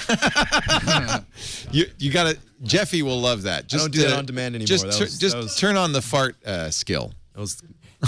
You don't do that on demand anymore? No, that was Pull college. my finger. That was Yeah, okay. No, it's, I don't know why Echo. You could, so the Amazon did something interesting. You know, they made the two new Echoes are the Tap, which is an Echo without a plug. It's battery powered Echo. Yeah, and they made a Dot, which is an Echo with just a little speaker. The idea being you plug it into a big speaker, which that's why I ordered two of them, because that's really what I want. I want to make my Sonos Echo aware, right? But the only way you could buy it was through your Echo, which is weird. But it's Echo Inception. Yeah. Why did they do that? I even emailed Amazon PR to say, could I review the Dot? And that was the answer, even to reviewers. Oh, no, you have to order it through your Echo. Yeah. Yep. Wow. There's so many skills now, though, that's a problem because most of those skills, by the way, it's very easy to write skills, I found out. And you can do it yourself, really. And Amazon provides the infrastructure for it and only charges you when the skill is activated. It's, you know, like less than a penny. So you could easily have your own set of skills. But there's so many skills now, and they have to be enabled, that it's kind of out of control. Like you need like a dictionary next to your Echo to know what it can do and not do. So you listen to music. We gave one to my father-in-law, and he listens to Elvis all the time. He says, you know, Echo, play Elvis. I think I just still really like hearing music sound good. So I know. I would love. It's not the best speaker. Yeah, if Dot could control my Sonos and play music through my Sonos that way, it can't though. So what you'll have to do is put the Sonos in auxiliary mode, plug it into the auxiliary port. It's just yeah. I think it's gonna be too much. It's too much trouble. I mean, but that kitchen scenario that Dave brought up earlier, if your hands are messy and you just want to, I use the timer all the time. It's not. The timer's great. I get multiple timers. Echo, play some Elvis. Let's see if she's. I don't know if she's. You broke my She's Echo. not responding. she's waking up, but she's not doing anything. And the volume's up? Yeah, normally, I mean, when we plugged her back in, she would say connecting to the network kind of a thing. Just tired. After all these years, Leo, you still don't know the lesson of trying to do live demos of technology without setup. We're seriously thinking about whether we should do an Echo show. Lisa says we absolutely should do an Echo show. I'm thinking maybe an Internet of Things show, but mostly Echo. I'm telling you, this thing is so unsung. Why isn't there a Samsung copycat and a Microsoft copycat and an Apple copycat? It's coming. Everyone who gets one loves it. Maybe Apple announced that in March. I would be smart. They have Siri. All they have to do is make a little thing. Well, I guess there's a little bit of a question. I mean, for Amazon, for Echo, it makes a ton of sense right now because you can buy lots of things from it. Right? Yeah, well, for Amazon, it's huge, music, right? So I buy stuff all the time. Exactly. But for Samsung, they have what's the name of their internet things? Smart Things. Is that the name of their Smart company? Things? They bought Smart Things, which is a great. In fact, the Echo works with Smart Things. So if you're Samsung, the likelihood is that you would have it control those Smart Things products, right? But Echo already does it. Yep. Echo works great with Smart Things. And it works with If This Then That, which really makes it very capable. There's a lot more. It works with Nest too, doesn't it? I wonder though for Sonos, since this is where they say they're going to kind of spend some money and develop and grow their company. I feel like for all the folks who already have Sonos speakers, like all three of us, really, I mean, they're going to have to sell some sort of device that you plug into your existing Sonos speakers to get them to control it, right? I mean, you're not going to want to get rid of the. I'm feeling like Sonos. They're right to what they said in their announcement was we're laying off people. Oh, and by the way, forget that part. We realized that people are what we've focused on is playing your music collection, which is what they already do. And we realized that's not the future. That most of our users are using streaming services. So they do support Apple Music now. They just added that. Paul Thurrott says it stopped working with Microsoft's Groove. His anyway stopped working a few days with what is Microsoft Groove. That's what Echo says. What? I don't think I know what you're talking about. It used to be Xbox Music. Groove Oh, is yeah. Before that, Zune. Yeah. It's like their 15th pivot. Maybe that's what happens. Sonos lost track of the name. Yeah. But it does work with Spotify very well. It works with Amazon Music as your own collection with Tidal, Google Music, everybody's Tidal. favorite. So Sonos does do a good job, but I just feel like they say we're going to try to. How do you go from 0 to 60 with voice recognition? Honestly, I don't think it would be that hard. If you're Sonos, you are like a premium brand, right? You make really great sounding hardware that sells at a high price. So it might be a small market, but for Wi-Fi speakers. Yeah, but who do you go? Is it like you just hire some guy and he writes a voice recognition system? You buy services from Nuance for the Nuance voice, does a lot of this, right? That's what S-Voice from Samsung is. Yeah. And then like the Echo it's not really like a conversational AI so much as it's not just bright. like command based. Right. So once you have the ability to transcribe, text from you also have audio. to have array mics. Now, what's interesting is that the newest Sonos Play 5 has microphones that are not enabled. Yep. It has those mics. So clearly they're aiming at this. Yeah. They just like. But I'm not going to buy all new Play 5s. Which is why if you buy something like the Dot that works with your Sonos speakers that has. They should partner with Amazon. It has Nuance built in or someone built in. It could. Why doesn't Amazon let this ecosystem just go everywhere? Because after all, really, I'm sure where they make money is in sales. I've ordered. I ran out of batteries, so I say, Echo, buy some more batteries, and it just does. And they come 2 days later. And you just made 40,000 people really mad. I'm so sorry. We have done that. You just caused a spike in Energizer's sales right there. We had Jason Calacanis on, and he decided to really troll everybody, and he issued like 20 Echo commands in a row, really loud, really fast. And it was like a mess. I don't know. I feel bad she's not working. Echo, self-destruct. Oh, my God. Hey, Leo, I have a tech support question for you. Yeah. So I just got Sonos for Christmas. Yeah. And fantastic, but the one thing that boggles me is it doesn't seem to tap into the regular OS audio controls. So if I want to pause it or skip, I have to go in. I have to unlock the phone, go find the app, and burrow into it. Isn't that really the way crazy? Yes. There's no easier way? No. And of course they could do it. I would think. Even if they couldn't do it on an Apple, they could do it on an Android device. They could do it on an Android device. On Apple, it'd be a little tougher because those controls are for what the phone is playing, and the app is a controller that sends commands to the speaker itself, not the phone. What you're seeing is a small company that made a premium product that was successful in a niche market because it was very pricey. That people like. It was much like Amazon's Echo. The tech people who have it, the people who own it, were. Or Tesla or something like that, where it was a small group, but they were passionate. Yeah, and I'm one of them. And there was nothing else like it. And there was nothing else like it. But I think created their own market. I don't think that it's. I think that the competition may have passed them by. I don't know. I think there's still time. I mean, we don't have Samsung's version of this yet. We don't have Google or Apple's version of this yet.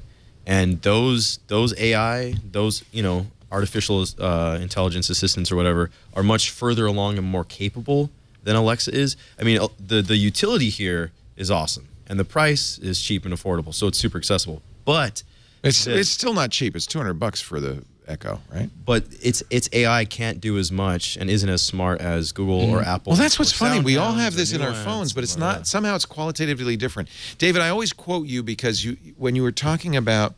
The first I'd ever heard to really explain why drones were so interesting to people, because for the first time they were seeing their everyday life from a third dimension.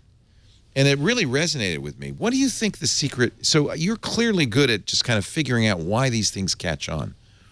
What do you think the secret is? Why is the Echo so much better than the better speech recognition in Google Now or Siri? Well, I mean, for the Echo, I think there's two magical elements to it. One is its vocabulary is so small that it's very accurate. Right. It has a very small number of things it needs to understand. And speaker independent, so anybody in the room can talk to it without training. That's right. Which is hilarious. And also, people underestimate the engineering that had to go into those 7 array microphones to be able to hear you and cancel out the echo of the room. Well, here's a tip. Amazing. Here's a tip, David. Once you get to the multi-echo situation, we have one in the gym and one in the kitchen. They both respond all the time, so you can't. You have to put them distant from one. Can you name one Echo and one? That would probably be the solution. Is give. That's probably. You know what? That's why they added a third name. Is that people are starting to get more than one Echo. Yeah. That's probably why. And then the Leo, do you know what VIV is? Have you heard about VIV? No, VIIV or VIV? VIV. The three guys who developed Siri and were bought by Apple. Oh yeah, Viv.ai. Yes. They left Apple. Yes. Yeah, and they've created this next generation Siri where it doesn't just look up information, it actually executes it. You can say, what liquor store has Veuve Clicquot that's on my way to my brother-in-law's house? So it needs to know the inventory of every liquor store. It needs to know who your brother is, where he lives. Or you can say, buy me an aisle seat to Austin this Friday after 6 p.m. and returning the following Monday. But it will know what all that is. This always frustrated me because Apple bought Siri and then took some of those features out. You used to be able to make reservations with Siri when it was an app, and they took it out. So good for them. So they must have cashed out. They got their 3 years with Apple, got their stock vested, and they're going off to do it once again right this time. SoundHound has one called Hound. I've used Hound, and I like Hound. It's pretty good. It's pretty smart. You can and fast. Yeah. How is it so fast? Insanely fast. And it can do like hundreds of different commands, and you can stack the options like that in a kind of conversational way. So you can say, find me 5-star pizza restaurants with Wi-Fi that are open, until midnight tonight. I found a Domino's pizza near you. Damn it. You're wrong. Why is Domino's Why don't so robots good? know about good pizza? Pogue Hound.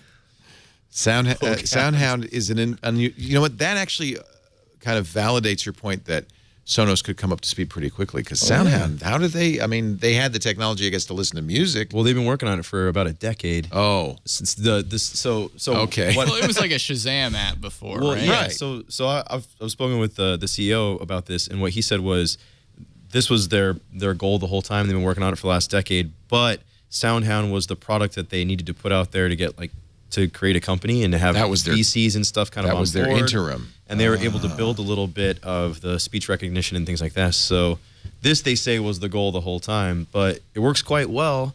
And they have open APIs. So Sonos could come up to speed really quickly. I think what they need to do is, as Dave had mentioned, buy somebody, is get those array mics, build the hardware, get it out there. Boy, I think it's harder said than done, and I don't think it's something that can happen right away.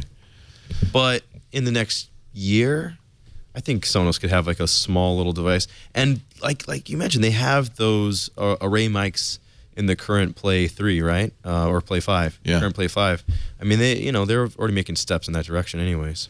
David, you're one of the first people I knew back in 2006. You were using Dragon Naturally Speaking to. I thought that was cool. You would write your books like normally, but then you'd do the index with speech recognition, with speech to text. Yeah, I have a long history with speech recognition, not by any foresight on my part. I got a horrible wrist ailment called tenosynovitis. It's like some inflammation thing, and I couldn't type. In the late 90s, I was having serious... I only do two things, right? I type and I play the piano. Those are my two careers. Great. And the doctor said, Great. Simple, just stop using your hands. So, great. So I started with Power Secretary. What? A $2,500 program. I remember that one. The very first speech recognition from what is now Nuance. And you spoke like this. You had to separate words. It was unbelievable. So that's how I started. At the end of the day, I'd be like, hi, honey, how was work? Period. Exclamation mark. New paragraph. So I do consider myself something of an expert. Google, I know we have to let you go pretty soon because you got to get to your panel in about half an hour, so I'm not going to keep you much longer. But it's great to have you, and it's always great to see you, David. Come up and visit us sometime. And good luck with your panel. Well, thank you so much, sir, and good to join you, gentlemen. Always a pleasure. David Pogue, founder of Yahoo Tech, tech.yahoo.com. Oh, can't forget the book. Love your new book, Pogue's Basics, Life. Essential tips and shortcuts that no one bothers to tell you.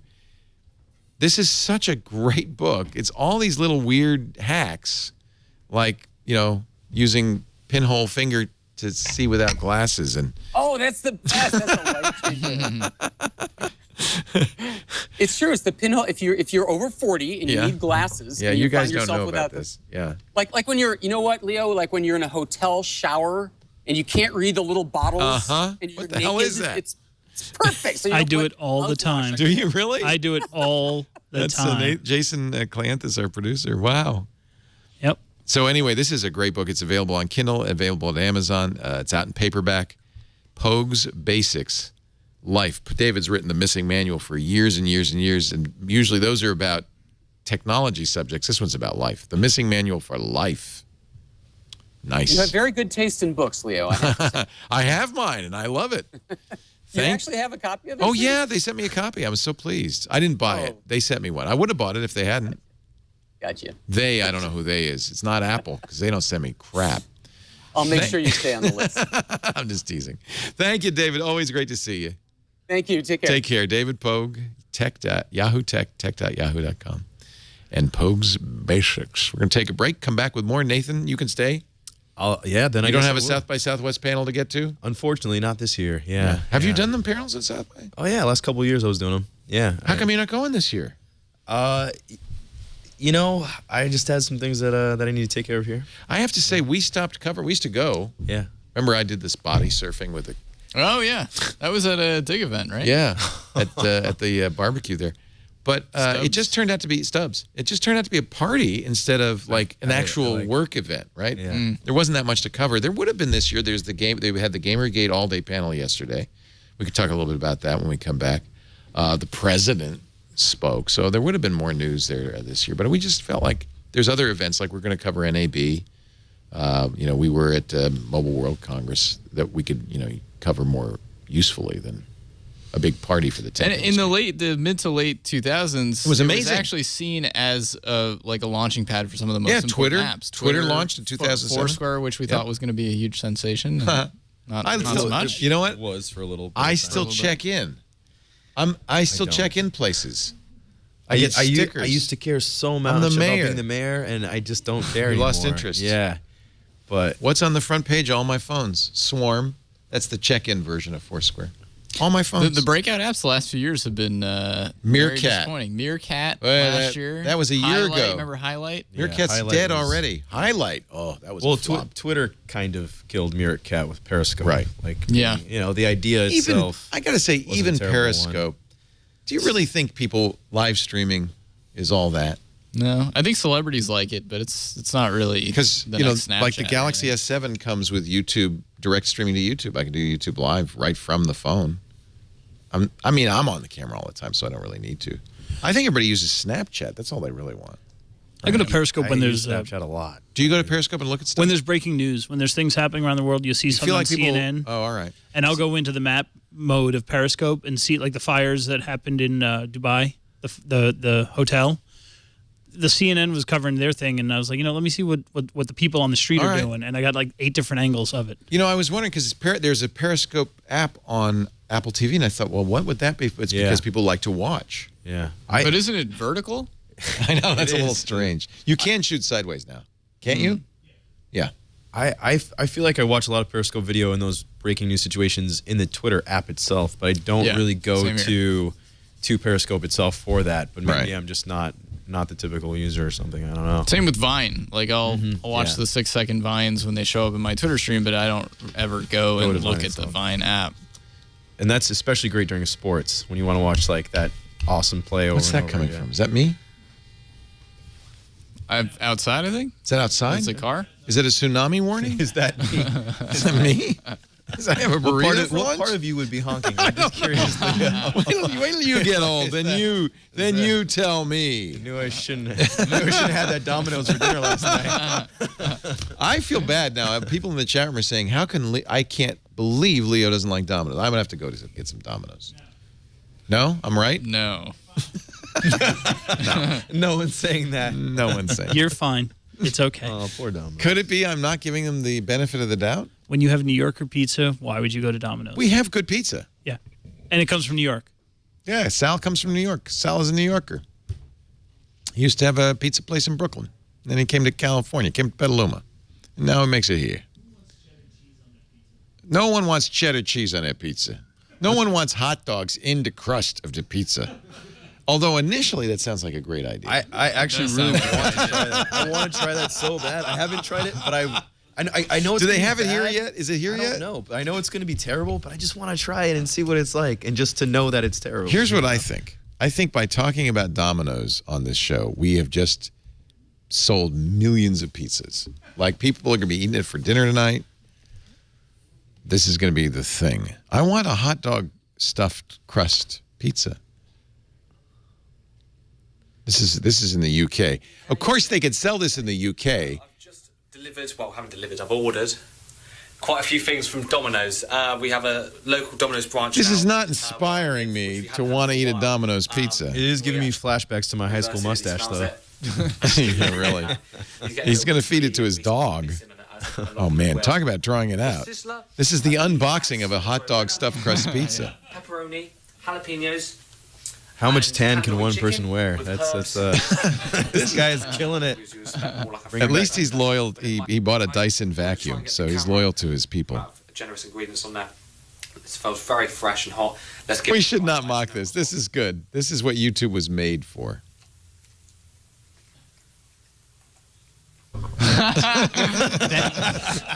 The dog is staring at him as he chews. Jalapenos. I don't want to be this kid tonight. Him eating the cheese off his lip kind of reminded me of what was it? Cruz, Ted who had the Cruz at booger. Look, there's hot dog in there. There's a hot dog in there. Deep, rich. Oh, shut up! I've had enough. Thank you very much. That Deep, video rich, actually nothing. makes me not want to eat the hot dog. I take back all that stuff I said. That's why I played that. That was a public service for you. Thanks for curbing that. Now I'm sitting with two bearded guys, but I'll tell you what. I'll tell you something about beards. You still have to shave, don't you? You don't just let it go crazy. Sometimes. You got to groom around the beard, right? Yeah. You don't want it to be the neck beard. Yeah, well, behind you, I got to get you Harry's. Where's my Harry's? Look at this. Here we go. We're gonna get you. I'm gonna give you this. Harry's makes the best razors, and they sell them to you at about half the price of the drugstore blades. In fact, they come to you direct from the factory in Germany. Harry's, when they started, they said, where are the best blades made? Well, there's two companies. There's two factories in Germany. Okay, let's buy one. And they did. And they engineer the blades for performance. They engineer the blades for sharpness. Man, this is a great blade. I have the Winston set at home because that's got, in fact, I got the Winter Winston with the copper handle. It's beautiful. They have the Truman set. This is a Truman with a plastic handle. Winston sets are metal handles. But really, it's the blades that really are what matter. Everything is beautifully designed, and they come right to your door. And if you're paying $32 for an 8-pack, forget it. Get Harry's. Now, here's a great deal. This is something new. For a limited time, they're so confident you're going to love your Harry's shave, they're going to let you try it for free. So go to harrys.com/twit. Sign up for a shave plan. So you'll subscribe to blades and either the gel or the cream. I like the cream. A lot of people like the gel. And that'll be shipped to you depending on how often you shave, every month or every other month. But when you do that, they will then send you a beautifully crafted kit with the razor handle, with a 5-blade cartridge, a starter set of foaming shave gel, and a travel cover. All you have to do is cover the $3 shipping charge. So it's a great way to try Harry's. And you know, if you didn't like it, you just cancel the subscription. You don't have to worry about it. But I think you're going to like it. It's the best shave ever. And everybody I've given Harry's to, including you, Nathan Olivarez-Giles, it's time to clean up that neck beard. I give you your first Harry's kit. harrys.com/twit. I'll have one for you next time. All right. I'll take you up on that. All right. Actually, we probably have another one. Can we get another kit for it's okay. Mark? No, we keep them in stock. It's a parting gift. I didn't think I'd get a gift coming here. Harry's. You're going to love it. Harry's. How you fixed for blades? You good? Harry. I'm solid. That army green handle is pretty sharp. Yeah, isn't that nice? It's nice. I like that one. They have different colors, but I like that one. Can I elect to take a hot dog pizza instead of a Harry? I mean, Harry sounds great. Let's see. Is he still eating it? He's still going. He's still eating it? It was curried with the. We need to hook him up with a little Harry's action too. Let's give that hot dog crust, guys. This is what you want to know about. So let's get straight into this. The hot dog stuffed crust is back. Oh God, the dog's really interested. The dog is so. That's a nice accompaniment, I will say. Good. The dog's interested because it smells like Alpo. That's a very good pizza. Oh, shut up. Oh, shut up. Go away.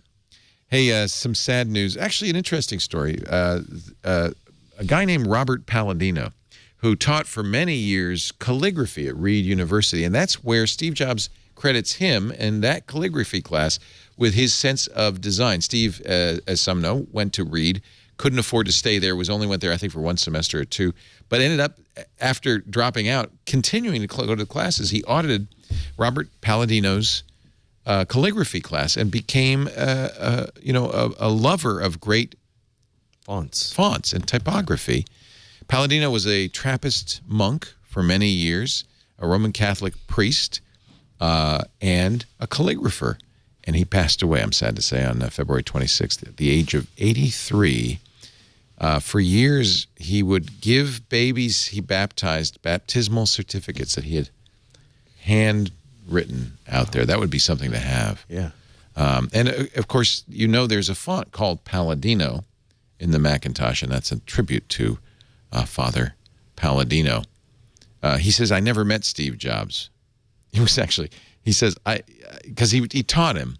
So I guess he met him, but I don't think he really kind of remembers Steve Jobs. But he was very glad that he had some influence on him, although he never owned a computer. Wow. Nope. Had no interest. He liked to write by hand. He did have an iPad Pro. No, he didn't.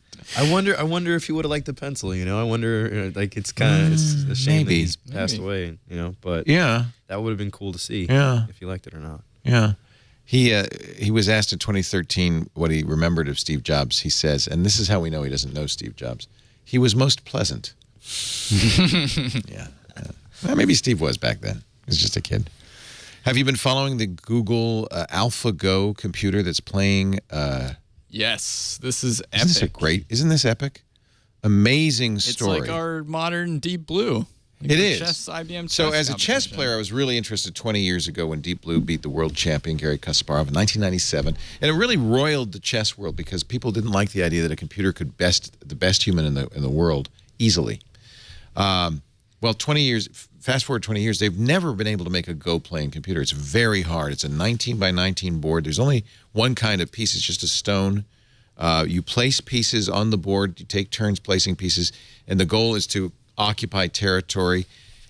There's small versions of Go. Kids often play with a 5 by 5 board. Same idea. You surround territory to command it. If your pieces are in there and your opponent surrounds you, he takes your pieces off. At the end of the game, you count how many squares you control. Whoever controls the most squares wins. It's a very difficult game to play for computers, for humans and for too. people. Yeah, it's kind of a complicated game. Never really took off in the U.S., but it's very big in Japan and China. Lee Se-dol is a Korean player who was 18 times the world champion. He's a highest ranked player. He's a 9 Dan. They rank him on a scale of Dans. He's 9 Dan. He's like lost. Michael Jordan to Go. Yeah, you might say that. Yeah. He's not currently the #1 ranked player. In fact, there's another guy who is #1 who says, all right, I want my turn. AlphaGo, created by a company called DeepMind. Google bought DeepMind in the fall of last year. Was the first computer designed really to win at Go. It played a bunch of games against less proficient players, but more importantly, it was a learning AI, and it played tens of thousands of games against itself and taught itself to play, which is fascinating. It was a 5-game match. Game 1, the computer wins. Shocking. But Lee Se-dol said, well, wait a minute, I didn't play that well. Game 2, the computer wins. Shocking. But still there was some question, is the computer playing well, or is Lee Se-dol thrown by the computer's style, which is non-human? Game 3, which was on a Friday night, the computer wins again. And this time, for the first time, I heard a number of Go players say, no, you know what? This computer played better than any Go players ever played. And that's it. 5 games. The computer won 3 of them. It won 3. It was over. Yeah. Lee Se-dol said, I want to keep playing. So they played another one, and he won. Yep. Game 4, Lee Se-dol won. So even though AlphaGo has won the match already, because it's a best of 5. Yeah. Wow. And then game 5 is Monday night. Yep. Final match. See, a lot of interest in that. Some think that Lee Se-dol figured out how the computer played, and he stayed up late. He stayed up till 6 a.m. analyzing the game with his teammates. Pounding Red Bulls, listening to music on did. Alexa, obsessing over this. Obsessing. And I've never have you figured it tried out. playing the game before? I've never played it. I have played it. It's a beautiful game, but it's very hard. As a serious chess player, they talk a that's lot about easy how compared it's to Go. how it's a game of intuition and how it you almost can't- requires a human-like In mindset chess, to- you can look ahead and you can kind of calculate, and a computer, of course, can calculate better than a human. But Go, there's so many possibilities. It's very hard to calculate a win. So you've really got to. A computer has to do a lot of pattern recognition. One of the big surprises from some of the people who have watched, who know how Go works, as I've heard, I don't really know a whole lot about the game, but they say that the machine doesn't play like a human at all. At one point in one of the matches, the machine made a move that was so unusual. Lee Se-dol got up from his seat and left the room just to contemplate. He was shaking.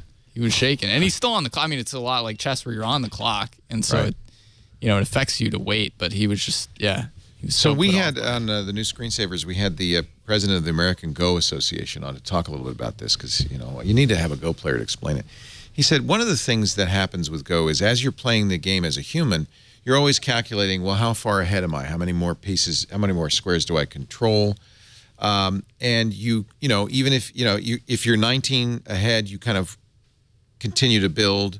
If you're 19 behind, you work harder. He said the computer doesn't work that way at all. It's calculating its chance of winning the game. It doesn't care about the current standing. It's just saying, what's the best move to win the game? Even if I only win by 1 square, I don't care. And that's not how humans play Go. There's also a lot of tradition in Go. Oh, this Verge had a good Verge piece. Let me show you a little bit of the game of Go. So, I like the random shot of the movie iRobot. at the end of the well, you video. got to throw that in.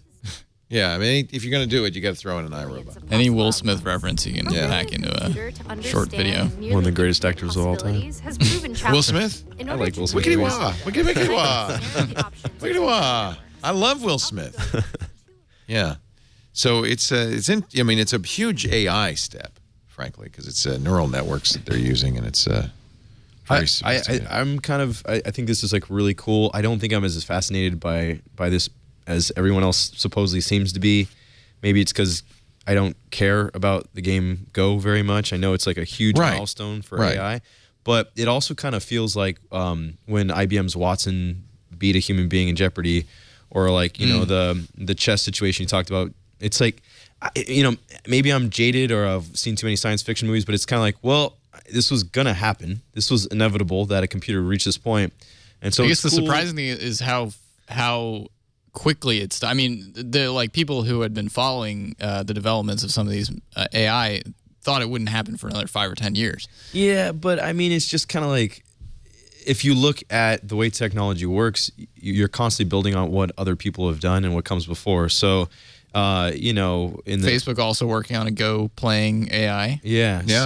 So it's like, the more computers because we it's have an now- AI challenge than because they want to win at Go. Yeah. But these are like basically stepping stones to building like an actual useful AI. Yes. And so, just in the same way that like our smartphones are way more powerful than anyone could have predicted a computer could have been in a pocket 20 years ago or whatever. Like this, the kind of the guesstimates as to when we would get here mean less to me than just the milestone itself. So I kind of feel like it's cool, it's neat, and now I'm like already like, what's next? 60 million Chinese watched the first game.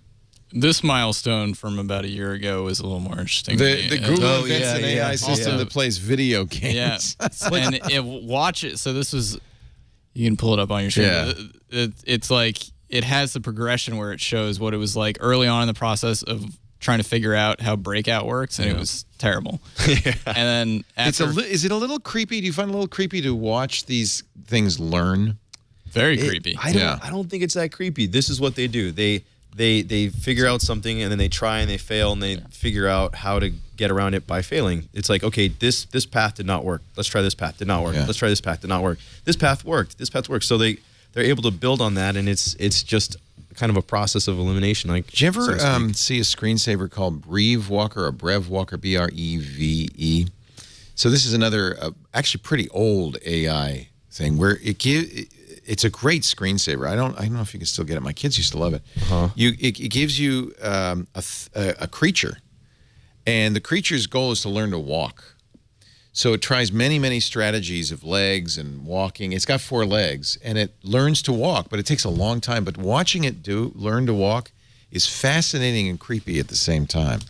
But my kids, Brev Walker, my kids loved watching it. Yeah, you can get it on the App Store. Awesome. I'll have to look so you can now get your very own Brev Walker. That's what it looks like. App last updated December 2009. Yeah, it's old.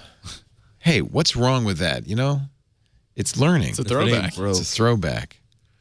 That actually is newer than the one I was using, which was a screensaver. You want to watch a little video? Sure, let's watch a little video. These are the Brev Walkers. So what's creepy is it's not doing so well. It's like a little. It's like they're all just over kinda, the place. Yeah. What it shows you is AI can evolve, and a thing can learn, and eventually, over time, it actually does learn to walk. In the meantime, there's some pretty funny failures, just like the Grand ARPA Challenge, where the robots fall over and don't kick them though, because I think we really shouldn't exacerbate that problem that we're going to face in the near future.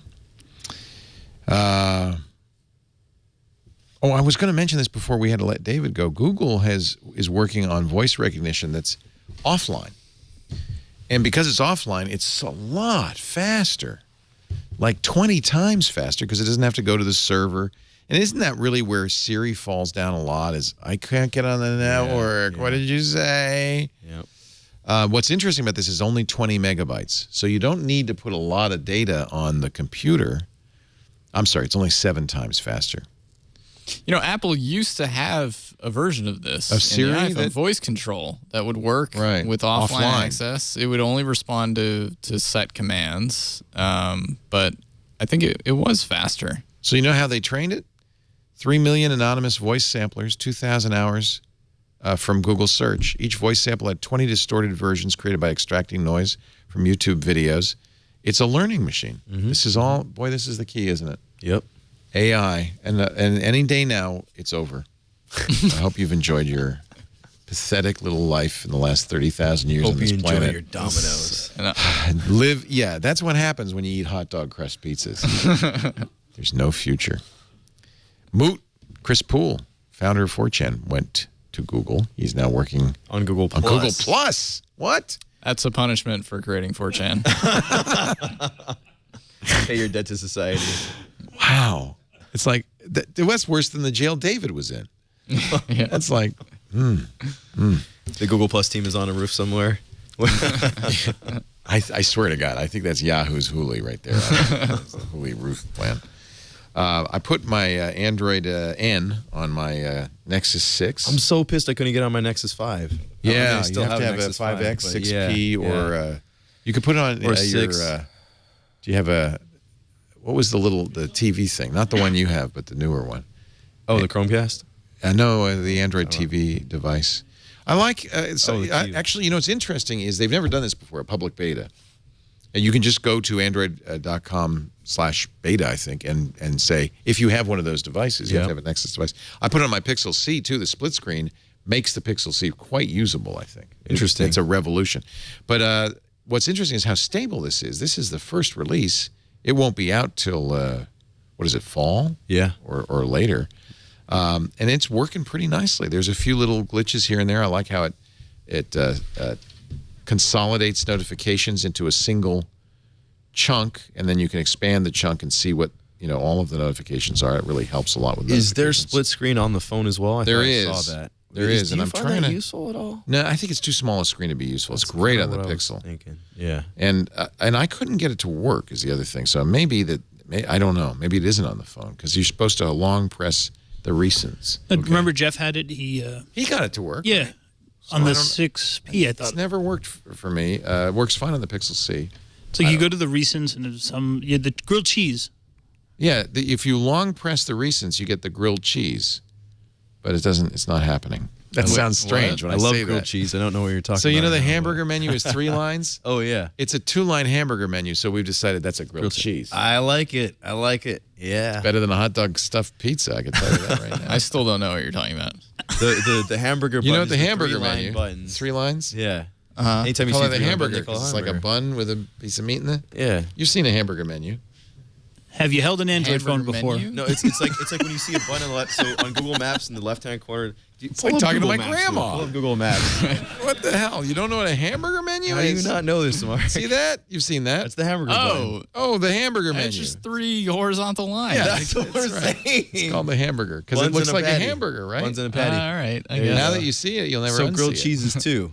It's just the bread or something. Yeah. Yeah, right? It really shouldn't even be a grilled cheese. It should be a bread sandwich. It should be something like that. Bread sandwich. But I can't get it to do the bread sandwich for some reason.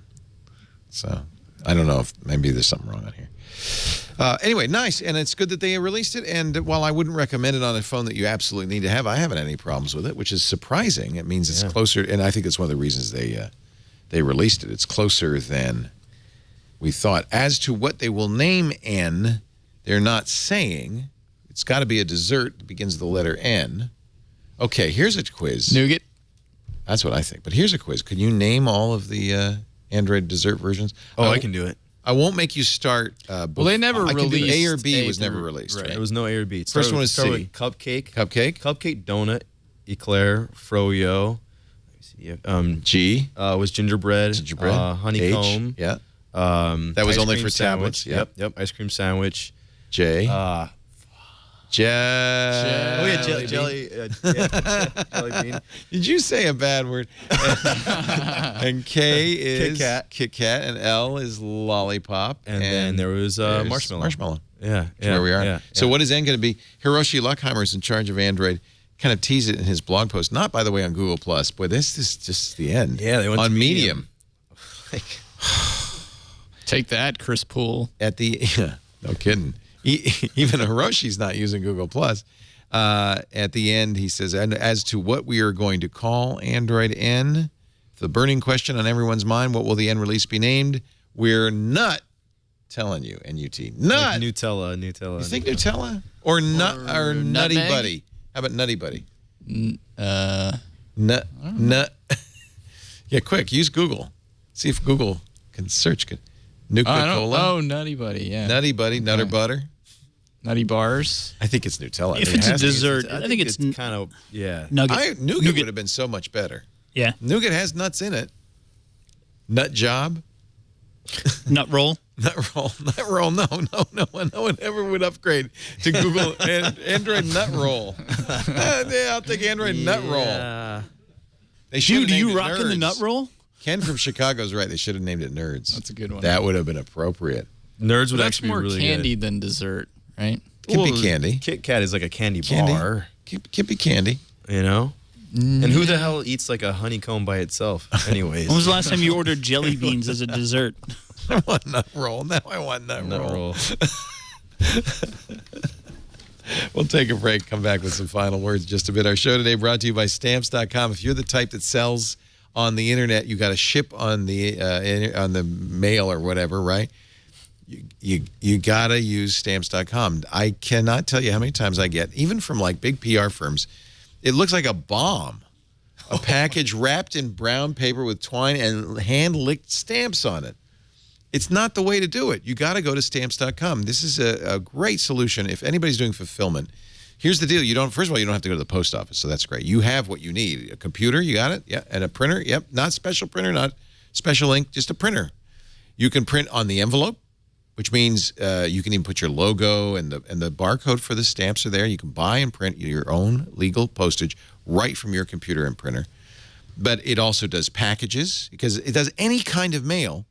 It'll even help you choose the kind of mail. When you get the USB scale, you plop the thing on there. You never have to worry about... Here's Carly with our stamps. This is the kit you get at Stamps.com. I'll tell you how you get this for free in a second. So it comes with a USB scale. Then it will say, oh, you know, is that a book? Because you could go media mail. It'll be a lot cheaper. It'll print out the mailing thing. It even fills out forms. So if you're sending certified... it will fill out the form from the website. So if somebody buys something on your Etsy site, it takes the information, fills out the forms, even email your buyer with the, the delivery information. It'll fill out return receipts, even international customs forms, all done automatically with Stamps.com. You'll save time. You'll save money. You get discounts you can't get at the post office, like discounted package insurance with one click of the mouse. It imports addresses from all the popular PC address books, uses cost codes to track postage spending by customer, get automatic address verification. The Postal Service loves Stamps.com. You will too.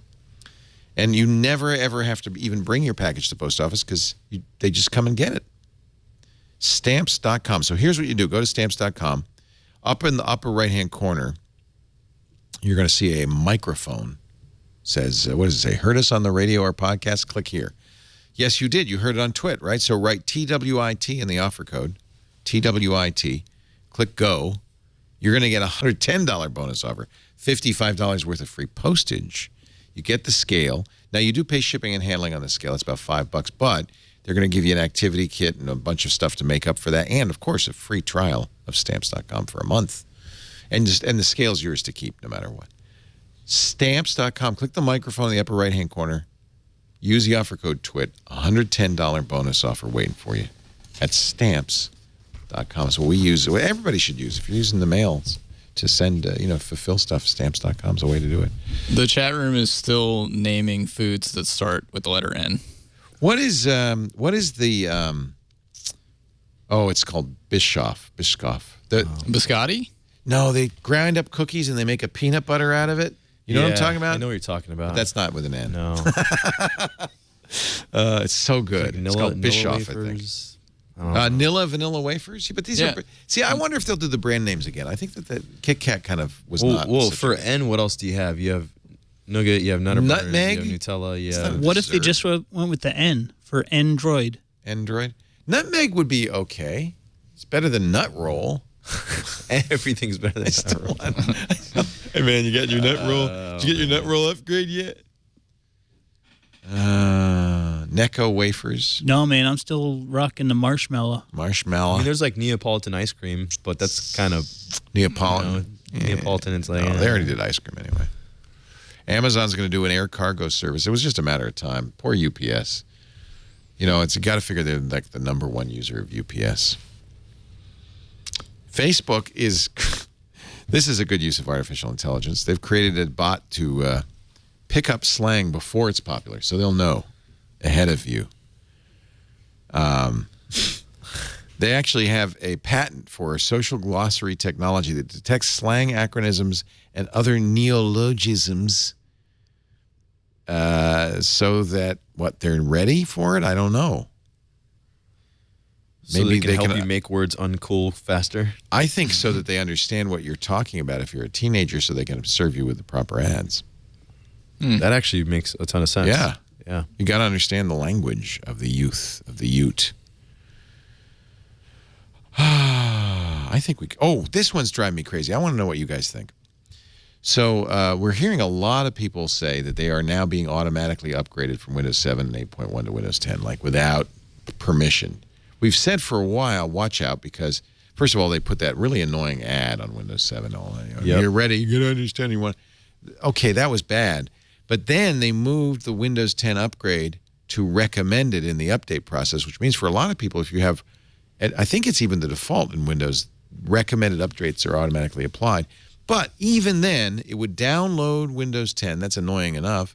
And then put up a thing saying, I'm ready, you're ready to go? And you would still have to say yes. Yeah. Except I'm hearing more and more from people who say, no, I woke up one morning and I was using Windows 10. That's wrong. That's terrible. And now they've done even another bad thing. This is from Woody Leonard on InfoWorld. They just pushed out on Patch Tuesday, KB 3139929. It's a security patch for Internet Explorer. And it says, this security update resolves several reported vulnerabilities in IE, the most severe of which could allow remote code execution. Yikes, that's bad. Got to patch that, right? Yeah. Oh, ... Additionally, the security update includes several non-security related fixes for Internet Explorer. Well, you know what it does? It says this update adds functionality to IE 11 on some computers that lets users learn about Windows 10 or start an upgrade to Windows 10 Now what you'll get is a blue banner when you open a new tab in IE saying Microsoft recommends upgrading to Windows 10. Now, here's the worst part. This is a critical update. You have to take it, and you can't separate out the blue banner. You're going to get it. Kind of reminds you when Chrome tells you to upgrade Chrome. Although you're using Chrome, so you might want to know that versus... Well, what Chrome and Firefox do, and I think IE does it now, is they automatically upgrade, and then it will say, okay, restart. Yeah, but if you that's appropriate because that's security. But if you don't have the automatic upgrades set up, you can turn that off. It'll send you a little banner that says... As it should. Upgrade. Yeah. Upgrading your browser is important. Upgrading your whole operating system... It's a whole different level. It's another thing. People should just stop using Internet Explorer. I think maybe that's why are they still doing that? Just use something else. Firefox or Chrome or... All right, we're going to wrap things up with, yes, one more hazard to virtual reality. Hard lesson leaning on virtual desks. This poor kid is using a Vive. He knows there's a desk. You can see behind him on the video. He's trying to touch the desk. Well, that's cute. He's wandering around. Oh, no. He falls right over. Because there isn't a desk. It just looks like a desk. So here's our public service announcement. Do not lean on virtual desks. He'll fall over every time. Watch this. Oh, no. That's mean. That's just mean. That's mean, but let's watch it one more time. You shouldn't. That's mean. 1.5 million views in 6 days. Somebody's watching this. That's just mean, the poor kid. Okay, one more time. People watching at home. I think he's going to get it this time. That's like you falling on that Casper mattress. It's just It's relaxing. It's too bad he didn't have a Casper mattress. He would have felt much better. Anything else? I want to make sure we didn't miss anything. I'm excited for virtual reality. I am too. I ordered a Vive last week, and I have an Oculus Rift on order. Do you have a gaming PC for both? Oh, guess what? We're building a $5,000 ultimate VR gaming machine on the new screensavers. Every Saturday, we add another component. We added the RAM yesterday. It's an Intel-based motherboard, beautiful motherboard. I love the motherboard from Asus. We've got Asus Strix graphics card in there. We maxed that out. We're going to have the hard drive still to come. We've got a beautiful case with a window. It all lights up. Water cooled. It's gonna be a very nice system, and then we'll just be waiting for them. What about the PlayStation VR? I have a PlayStation 4. Mark has a PlayStation 4. I could see myself buying one of those. I don't know if I want to buy a PC specifically. Yeah, you kind of have to, don't you? I mean, I looked at all my machines. Computer. You know, it was funny when Palmer Luckey, the founder of Oculus, was asked, "Why don't you do Oculus Rift for Macintosh?" He said, "We'll do that as soon as Apple doesn't make a crappy computer."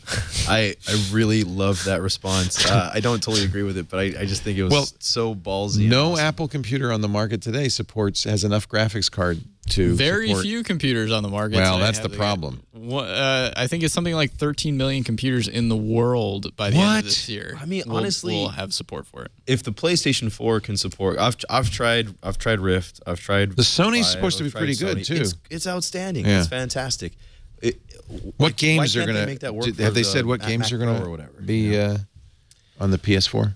It's just all demos so far. It's all demos, like Valkyrie. So yeah. But if they can get a solid lineup, I mean, Sony's the dark horse. There are more PlayStations out installed in people's homes than there are computers capable of playing Oculus. Yeah. Isn't that interesting? Yeah. Isn't that interesting? And how much is it? They haven't said how much it's going to be, but they have an event on Tuesday. They do. Tuesday we'll find out.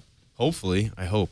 But if they could come in at like $400, I mean, they might have to sell it under cost, but if they can do that, that could be really awesome. Especially considering what Oculus Rift is $600, and then Vive is $700, or $800. $800. Yeah. So we'll be at GDC. That's where they're going to do this announcement. The Game Developers Conference in San Francisco. We're going to have coverage, live coverage. Actually, OMG Chad Johnson will be joining Robert Balaser. I think it's Wednesday our coverage is of the GDC. Yeah. That's going to be very interesting to see what Sony announces. I hadn't really considered that, but you're right. They're the dark horse. They could really, because they could own it, because a lot of people have PS4. And especially at E3 coming up, I mean, You know what game I Microsoft want? doesn't have this. I want No Man's Sky. I want No Man's Sky. So Yeah, it looks really cool. VR. Yes. 19 billion planets, and you can go there and walk around in VR. I've been waiting for that game for what, 2 years now? 19 billion planets you could throw up on. It's an indie studio. Yeah. No, that's going to be an incredible game, I think. And VR would just be insane. There's that. It feels like it's got to be a VR title. They haven't said that yet. There's that space VR game Valkyrie for Oculus, and that makes sense. Oculus is showing that one. It's great. Is it? Because you're in a cockpit. Yeah. So it kind of fits. You can't move around, which is one of the problems with VR. Is you saw it, that kid walking and falling over. You want to force people to sit down and just look around like this. Yeah. It does very well with that. And so that's what you're in. You're a Valkyrie cockpit, and you take off. But I think No Man's Sky is the one. I keep talking about that. I mean, video games take place in 360-degree worlds anyways. You just, move the viewpoint with your joystick, so it doesn't seem like it should be that technically impossible or difficult. That's what I feel make like. A video game, a 360-degree version, right? You're already generating, you're already creating that environment in real time. You got all the voxels, so it's a lot easier, I think, for games than it is for movies, for example, which, Spielberg and some others are experimenting with ways to do that, but it's a complicated question. Also, like, the reason the director is there is to show you what to watch. Yeah. You're not supposed to be like, oh, Jurassic Park, you're looking the other way from the T-Rex. Oh, what happened over there? I played a early version of this last year. No Man's Sky? And it was awesome. It was really, really great. It was beautiful. This is a fractally generated universe. It's unique. So you see it, and it's just unique. But there are other people. It's an MMORPG, right? Yeah, there are other people in it, but the chances of you meeting them are minimal because there's so many worlds, billions. I would think, though, when this game comes out, they'd have some sort of online component so you could find your friends and do things together, right? I mean, solo play, you might just be anywhere, but maybe. And all these planets are different. So you're landing on a planet in this video, and all these you've discovered a kayak. You get to name it, and you can discover creatures. Oh, this is an ice them. planet. So I'm very intrigued by these ice planets. You can't stay outside too long because you'll freeze. Some of them are inhabited. Some of them are not, but all of them have sentinels that will get you if you do bad things. I think this to me, this begs to be a VR title because you're really in this immersive world. Yeah, I'm excited about this game. Yeah. I don't even know if it is a game. Is it a game or is it an experience? Is it life? Yeah, it's one of because is there a story and you shoot things? If there's a story, they haven't talked about what that story would be so far. But yeah, you can shoot. So the example you brought up of the Sentinels doing bad things, there was one planet I went on, and just to see what would happen, terrible. I shot a bunch of animal. Like, the alien Don't shoot animals, the animals. And the Sentinels came out, and then they're trying to they try to kill you. And the thing is, if you kill the Sentinels, they get stronger and stronger. There's more and more. And then there's big, walkers that come after you. And I think the best thing to do if you shoot an animal is get off that planet right away. Right away. It could be Spore. Remember Spore? How excited we were about Spore? How we thought this is going to be? It was from a great guy and a great team and Maxis, and it was terrible. Yeah. This could be that. But you played it. You said it's cool. Yeah, it was cool, but it was also just like one level. It was just flying through space, arriving at one planet. The thing with Spore is I don't think anybody got to play it before it came out. There was like a veil of secrecy. Oh, really? Interesting. And Will Wright was talking about how it's going to be like the game to end all game. It was like sort of that guy Peter Molyneux who does Fable and Black and White, who just like oversold the game before it came out. I think Will Wright has learned his lesson. Here is the VR roller coaster at Six Flags. I don't understand. Are you in an actual roller coaster, but you're also wearing Oculus? You're wearing the Gear VR at the same time? Virtual reality roller coaster in the. So I've got it queued up here. Somewhere where you're not. Yeah. It is. Actually. Go ahead. Fire away, Jason. All's yours. This is our first time riding. Let's hope it's good. So yeah. That's awesome. Let's put it on. And what do I see here? Oh, whoa. Leo, stop yours. Yeah. So wait a minute. So you're in you're on an actual roller coaster, but it looks like you're in a horrific dystopian future with evil monsters.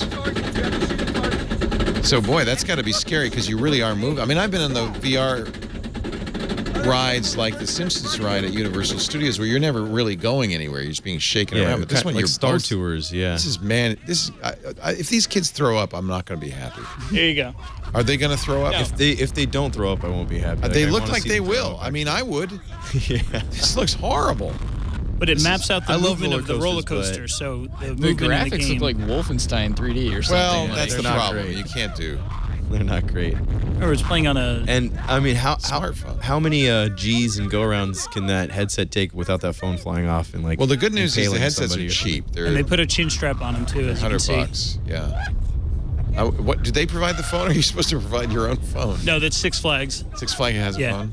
And they provide, like, so the chin strap. And then to the make sure it really doesn't weird come thing off. is they get off the roller coaster and Mark Zuckerberg was sitting next to them the whole time. that's the Eating thing. a hot dog pizza. Eating a hot dog pizza, and they go, "Oh wow, man."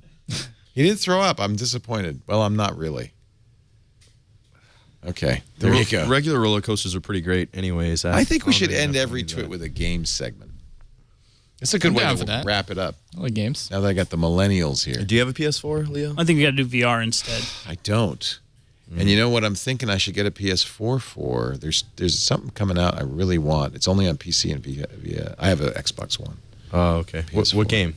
Because we're talking about getting remember. Division. That's like the next The one. Division's solid, yeah. That's a good game. I'm not a big first-person shooter. I kind of like. I was playing a wonderful game, which I don't think you guys have, called Unravel. We were talking about that yesterday, where you're a ball. no. Yeah.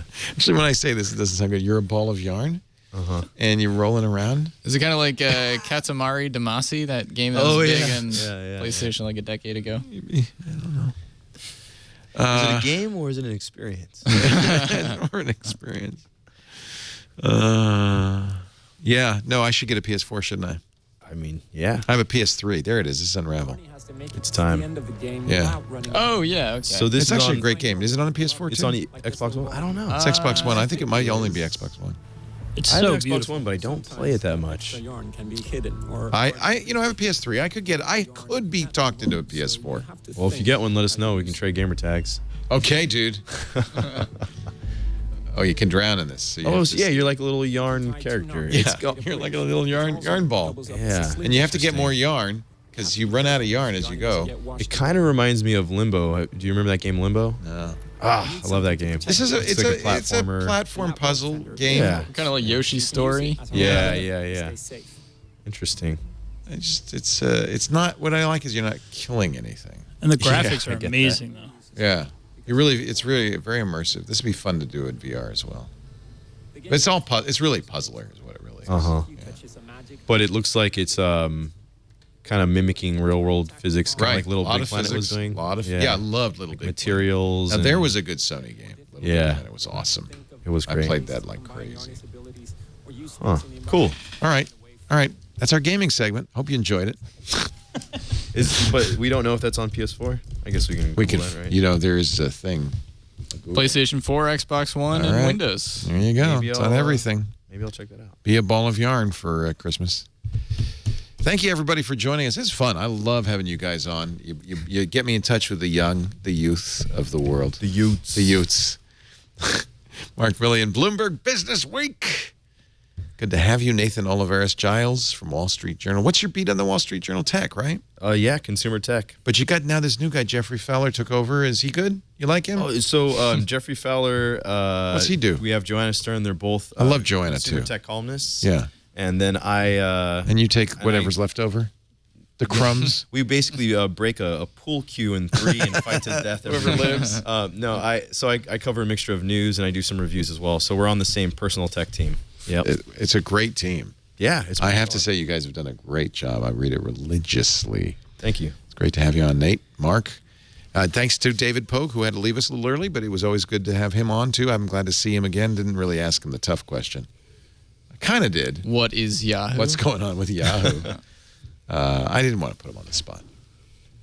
That was kind of you. Yeah. Well, I figured this way I get an Apple invitation or something. I don't know. It doesn't work that way, does it? Or those Hamilton tickets. Oh, wait, no, you got those. No, I got those, and he can't have them. Thanks to everybody who joined us. We do the show every Sunday afternoon, 3 p.m. Pacific, 6 p.m. Eastern Time. New time because we've set the clocks forward. We didn't talk about DST. What a horrible thing that is. Daylight saving time. I hate it. We were actually talking about that on the drive I'm down. tired right now. I just try to have no one tell me my clock's set automatically. I don't want to know. And then every But you year, can't help but know, right? And then Or there's can like, you? hey, we lost an hour. I want to give a plug to stopdst.com. Every year we do. Every time this happens, twice a year, everybody gets all head up for a day. It's terrible. Let's stop it. Let's end it. Let's write a law. But this time, let's really do it. And by the way, the impact of daylight saving time, 17% rise in fatal traffic accidents on the Monday following the switch to daylight savings time. 9 million. Now, they did a study in Indiana. Indiana, kind of, some of it's daylight saving time, some of it's not. They did a study in Indiana. This doesn't save energy. It costs them an extra $9 million in energy. This is why we did it in 1918, to save energy. It doesn't save energy. It's for the farmers, you might say. No, farmers don't care. They have electric lights now. They don't care. This is acting as if we haven't changed how we consume energy since 1918. 68% increase in days lost due to workplace injury on the Monday following, tomorrow. Please, folks, take care tomorrow. Wait. So you're saying it's a good day to call in sick? Yeah. Okay. It's also a good day to have a heart attack. A 25% increase in heart attack risk because of lost sleep. Who uses energy like it's still 1918? The hashtag StopDST. Let's write our members of Congress. It's actually a state-by-state thing, so write your local state representatives. Maybe we can stop it here. And there's no DST in Arizona, right? No. And you love it, Evan, right? Yeah. Or the Navajo reservations, for some reason, observe it. But let's leave time alone, shall we? I think it's time. StopDST.com. That's our public service announcement. So because of that, we are now at a new time. I don't know. I know it's so complicated. We are still at 3 p.m. Pacific, 6 p.m. Eastern time. But because UTC doesn't observe DST, we're at a new time UTC. And I have to do the math. We are at 2200 UTC. If you want to watch live, do the math. You can also be in studio. We had a great studio audience. For some reason, many of them stood the whole time. I don't really understand that. Or are you sitting on high stools? Oh, you're on stools. Okay. You don't have to stand in the back. We got chairs in front. If you want to be here, tickets at twit.tv. We'll be glad to host you. We love having groups in here. It's a lot of fun for us to have a live audience. And, of course, you can always watch on demand. Twit.tv is the website.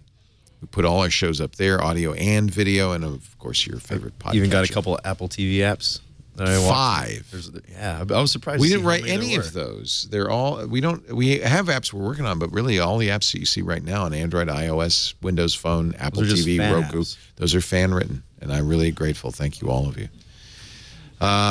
Thanks for joining us. We'll see you next time. Another Twit is in the can. Bye-bye.